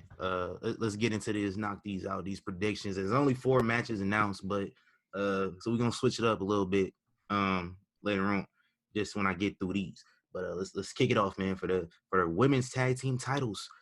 The Golden Role Models, the formerly known as the Boston Hug Connection, the Golden Role Models, Bayley's Dose Straps, excuse me. And the artist formerly known as Two Belts Banks. You heard that? That's a man's soul just being crushed on live recording.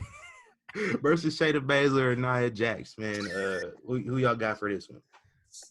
Sasha Bayley all day. Do we have to discuss drop it? the title to this like last minute pairing? What you want to discuss about it?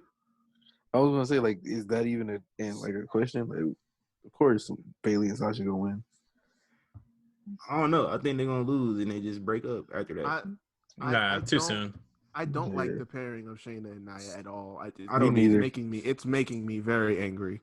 But I like that. I like that Shayna's showing more personality. Yeah. That's fine. That's fine. Yo, her shit with R-Truth on Raw Talk is hilarious. It's killing me. I love that. They can do that every single week. People get mad about that, but it's like Raw Talk is off the air. Like they get to they can be who they are after that. Like it's not on the show. It's not live. It's just one of our favorite promos from our tournament was off on a post show. Yeah, the Miz going off. Come on now, shut up, people. Another slogan: shut up, people. Yeah. I say Sasha and Bayley win. I don't want to see them drop it like this. They do need to drop them, but not to this pair.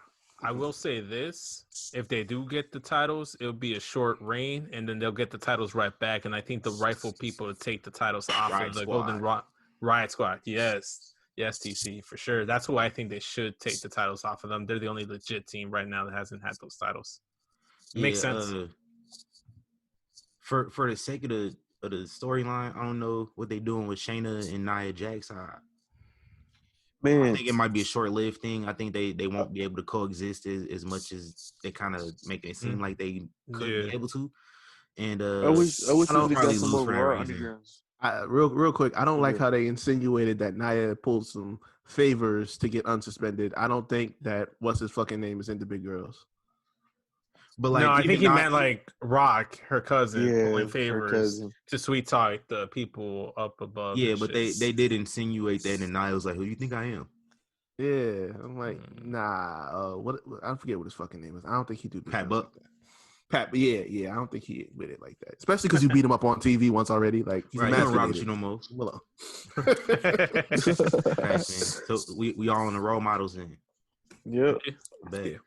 For the U.S. title, Apollo versus Bobby Lashley. I'm gonna just say mine first. Apollo losing that motherfucker. Yeah, I wouldn't be surprised. Yeah, Lashley got this. Lashley getting his second U.S. title. Apollo's just gotten too many over on the Hurt Business, and that streak is ending right here. Like he hasn't. I don't think he's faced Bobby in an actual match for the title yet, has he? He might have. I don't remember. I don't think so. But no. He's been facing MVP and Shelton for the most part. Hasn't faced Bobby. He's been beating them, but he facing. It wouldn't make any kind of sense. Yeah, it wouldn't make any kind of sense for him to lose. Like, he facing Bowser, so You got to get something on Lashley, man. You can't make me believe that he's this dominant beast of a man when he can't get the WWE title off of Drew, and then now he can't even beat Apollo for the U.S. title. Come on, get some title on the man. Nice. And then for the Universal title, triple threat match, no holds barred. The Fiend puts the Universal title on the line versus the former champs Braun Strowman and the Big Dog, the large K9, El Grande Perro. Roman Reigns. Who y'all got, man? I'm gonna save mine for last. Because I got a wild idea out there. I got something. All right, let's get it, man. Let me say mine. Yeah, I don't have no idea. Let's do what y'all was supposed to do back in April and put the title on my man's, the Big Dog, El Perro Grande. Or El Grande Perro. Which way is it, Vince? They both work. Okay. They both work. But I think El Perro Grande works better. I said it right the second time. Yeah. I'm gonna quote Paul Heyman here. It's not a prediction. It's a spoiler. Roman's winning. I would say Roman is winning, but now that you done put me in the space of he's the leader of this group, and the members that we've seen of this group has been basically every last one of them has been looked over, beat, defeated. I might just say they're gonna stick with the Fiend. Just off the members that I'm thinking of this group, like Shane Thorne. I've always feel like Shane Thorne was like gold that they just didn't use. Dijakovic, he couldn't beat Keith Lee. Mia Yim, she did nothing. Yeah. So I don't know if they're gonna put it on this. Bro, I gave you the tip already. It's a spoiler. Roman's gonna win. Hey. So you never know, man. I'm telling you exactly how this is gonna play out. Roman's gonna have the upper hand. He's gonna have that match almost secured, and then Braun Strowman puts him through like the Thunderdome LED like crowd and shit. He gets taken out of the equation. Fiend takes out Braun. You rehash this Braun versus Roman feud. Keep that going for a minute, and you transition the Fiend into something else going forward. If not that, we lean heavy into my Retribution theory that Roman busts out Retribution and he gets the title that way. Safe bet is probably Roman winning the title, but thinking outside the box, I think they're going to transition to Braun versus Roman, so they both got something to do, and then you could always just throw someone in there for the Universal title picture against the Fiend, and you'll be fine. Because like there's no big pay-per-view coming up, so just wait till like Rumble to put the title on Roman. That's my whole thing. If they are gonna take the title off the Fiend, it's time to send him back to Raw. I'm just gonna say it. Yeah, change that shit back to red. They look better at red. No, like if they take the belt off of the Fiend, send the Fiend back to Raw. Send the Fiend back to Raw. It's about that time because initially the deal was they wanted them on Fox for the star power. You didn't have as many stars. You've had so many people come up, whether their stock blew up or you brought them over from NXT. You don't need him there anymore, and he's run through just about everybody that he needed to. Send him back to Raw, give him some fresh feuds, and kind of just get that built up back up again. He's done. Send them to NXT. Give us a Finn versus a rematch between Finn versus Fiend, or Fiend versus Karrion Kross if his shoulder holds up. Ooh, that'd be crazy. Yeah. Or we could do this. We can have Roman, take out the Fiend, spear him through the LED boards, maybe the entrance after they already laid Braun out, and then have Otis come out, cash in, win the title, and then we can end the show like that. Bruh, I'm canceling my network and stuff. They were asking why didn't he cash it in last night? On SummerSlam. I thank you. They missed the window. The only way I could have seen Otis cashing in was if he took it off of Braun because Braun was floundering bad. No, I seen Roman with that chair. He ain't want no parts. Yo, you know what? I want him to like get into a match with like Big E, and the winner gets the briefcase, so that Big E can be Mr. Money in the Bank, and then he cashes in down the line. That's what I want to see. Otis and Big E and the big meaty men slapping meat on a pole match. Let's get it. I'm with it. Oh man, I'm fucking with it. Wow. In the last announced match on the Payback card, we got Keith Lee versus Randy Orton, a rematch from Monday night. You got to do it. You got to do it. And y'all know what it is. That's all I'm saying. That's my prediction. I'm just Give gonna say, Keith Lee that win, please. I'm just gonna tell you straight up. If Keith Lee don't win, part 2 of this rant is coming with a quickness. With a quickness. Because now that means Vince is contradicting himself, and I don't appreciate that. You put it on the story. Just go ahead and put it on the story. You don't got to wait to the show. Just put it on Instagram. I'm gonna make sure. I'm gonna give a heads up. Like, we gonna do a recap show. I'm off this weekend. We could. Okay, all right. So if Keith don't win, that recap show will be hot. Yes, mark my words on that. And is any other matches y'all think might get added to this card? AJ versus Jeff for the title rematch. I can see that happening. Maybe Sheamus versus Baron Corbin, rehash that. I don't know. They'll throw something together. Big E. Yeah, maybe they'll do another match for the SmackDown Tag Titles with Lucha House Party to further the dissension between Kalisto and Lindsay. Other than that, I need that Kalisto heel turn. Yeah. Only thing I want to see that dude somehow link up with Legado del Fantasma down in NXT. Yo, I said that too.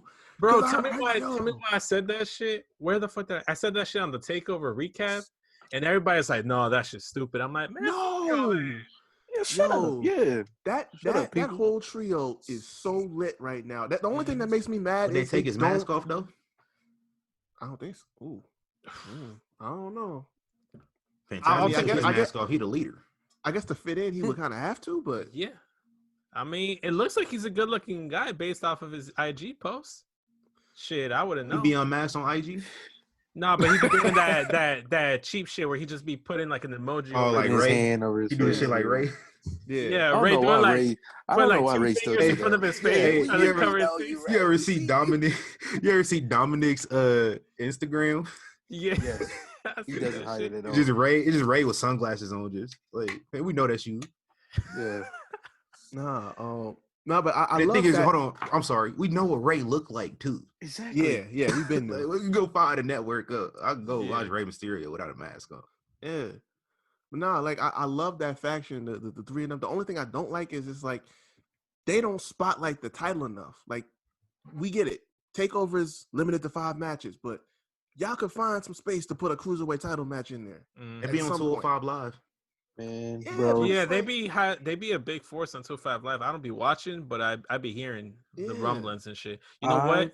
I think we'll get to that point because I feel like Santos Escobar has a higher ceiling than both Angel Garza and Andrade. Yes. That dude's even taller. This dude is a legit.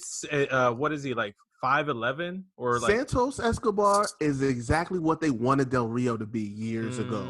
And he's killing. He's like way exceeding that. He's a better in ring. He's a better promo. He's a better person. Yeah, we facts. Us I don't even know. I don't know a damn thing about him.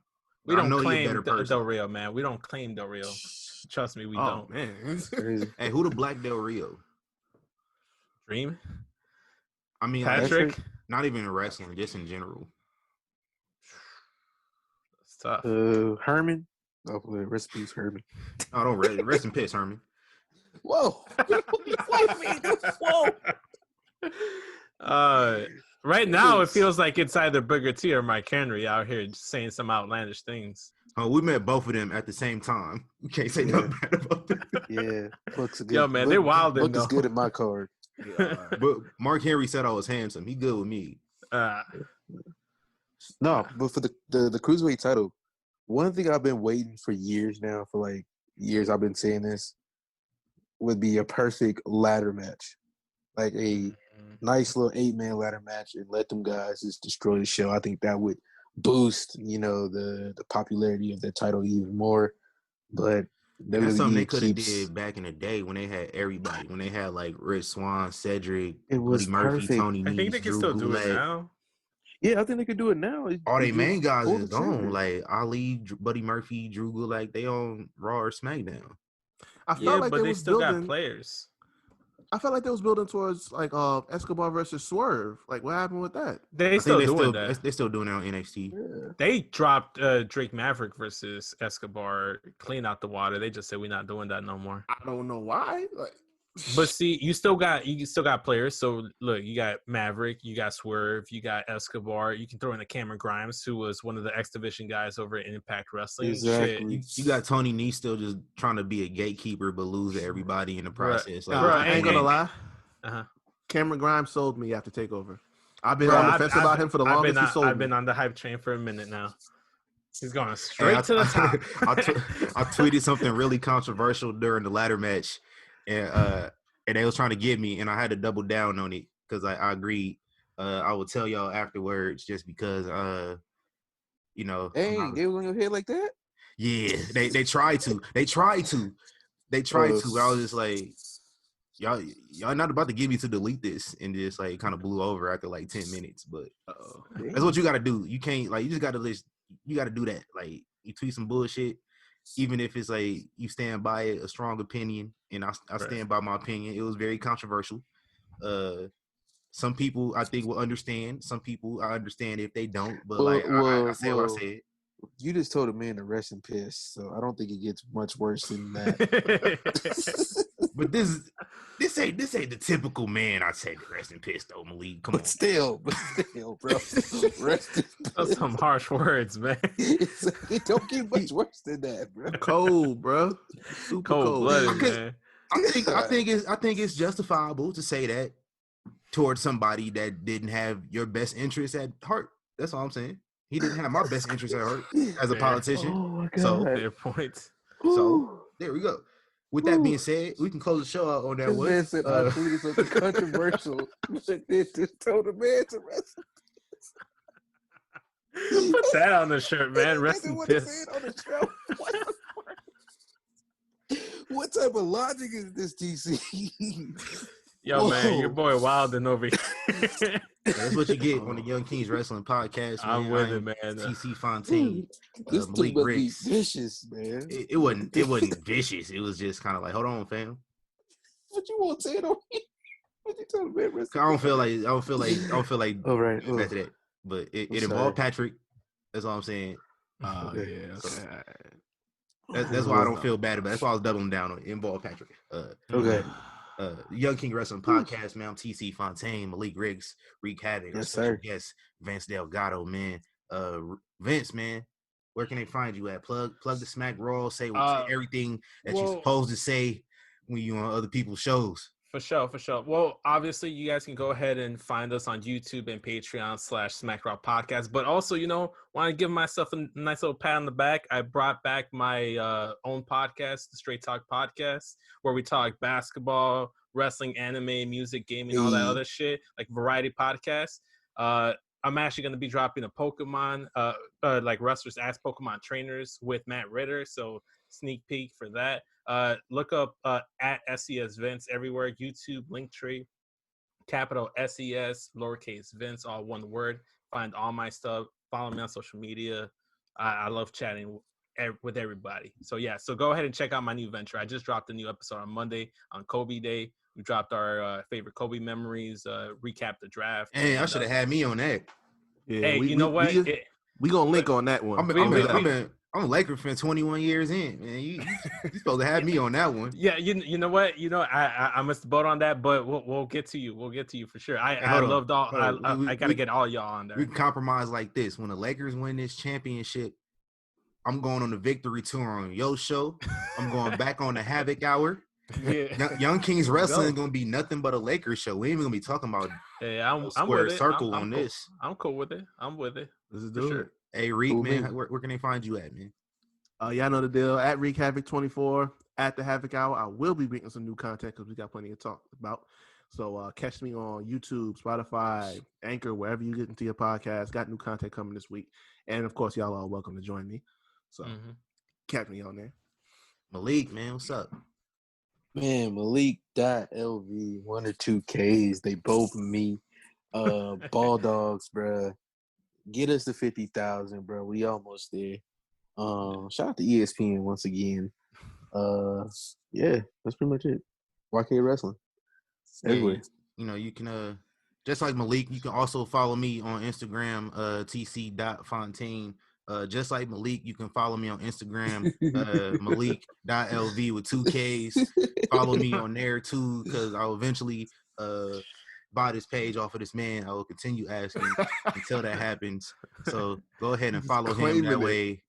Y'all already follow it by the time I get it. This man trying to waste his money with them folks, man. Keep telling them, man, these are hashtag followers, man. They might be a whole bunch of bots. I don't know, man. That's why I stopped using that shit. I'm like I said, I'm gonna go do an audit before I buy it. Just that way I make sure I'm not, I'm spending my money wisely. I'm done. Audit them because I won't. I don't know most of these people, man. I did it for my old podcast, and we built the following, and then that went down. So I'm like, looking at all these people on this thing that I'm like, yeah. Get these folks off, please. Thanks, man. He want that 2K so bad. I keep telling you, it's worth it. 4K. Hell, is it 2K? I thought it was only 2K. It's Malik.lv with 2K at the end. That's still more than I got on my personal, so that matters. Oh, no. Oh, yeah, it's 4K on there. Yes. Yeah, I might place a bid for that too. I'll get at you after the show. I'll get at you. Hey Malik, I will say this: I helped build that page. This man, not as much as you, but I helped build that page. Why can't wrestling that right now? You 5,000 in, bro. You know how to build a page, bro. You just don't post on your own at all. What am I post? Anything. Do your monologues. I told you to put monologues on. Put some clips. You an actor. The dog pictures or something, man. Just put content. This is the only actor I know who don't act on his shit. I don't got nothing. I got some monologues coming. I got my microphone, do some voice acting. I might, get some animations popping. Bro, do some voiceovers. Yeah. Hey, remember, other than that, you can follow us at YK Wrestling. For sure. Check us out, YKWrestling.com. Buy some merch. Real quick. What's up? I've been slacking on this for weeks. Let me get back on it real quick. Hashtag get at me, Dakota. I know you took a bad loss this weekend, you know what I'm saying? But I still love you. Block him, Dakota. Hashtag he ain't loyal, Dakota. I feel bad picking against you, but I'm an Io Shirai. You picked against her, and you said her match wasn't the best match of the night when it was. Damn. Listen, it's all that's tough. Bros ain't loyal. That's tough. No, come on. Hashtag he ain't loyal, Dakota. Get at me, Dakota. Shit. Come on. Don't get blocked, Riq. One time for the one time. She probably got you muted, Riq. That's she soft blocked you. That's what she got muted. Yeah, that's how I feel whenever I participate in Cash App Friday. I think they got me muted. They don't ever send me shit. Nah. But look, if I do get blocked, I'm going after Jia Lee next. She bad as hell. Hey, you know what? Hey, bro, you can't be saying you going after women after this right. Sonya Deville stuff. Yo, you gotta watch what she's saying out there, man. Giving the wrong impression. Careful. Hashtags. I'm not going to nobody's crib. Hashtag he's safe, Dakota. Yeah, hashtag cool. admire from afar. I'm cool. Yeah. Like I'll settle for a retweet or just a wave. Nothing crazy. Yeah, bro, be careful. Be careful out here. Hey, on that note, man, we out of here, man. Thanks, Vince. Check out the Smack Raw Pod. Yes, sir. Straight Talk podcast too. Yeah, Straight Talk Pod. I might finagle my way on one of them again. You know how I do. Yeah, we out of here, man. Appreciate y'all. Thanks for listening. If you made it this far, go ahead, rate us. Go ahead, like us. Go ahead and follow us at YK Wrestling. We out of here. Adios.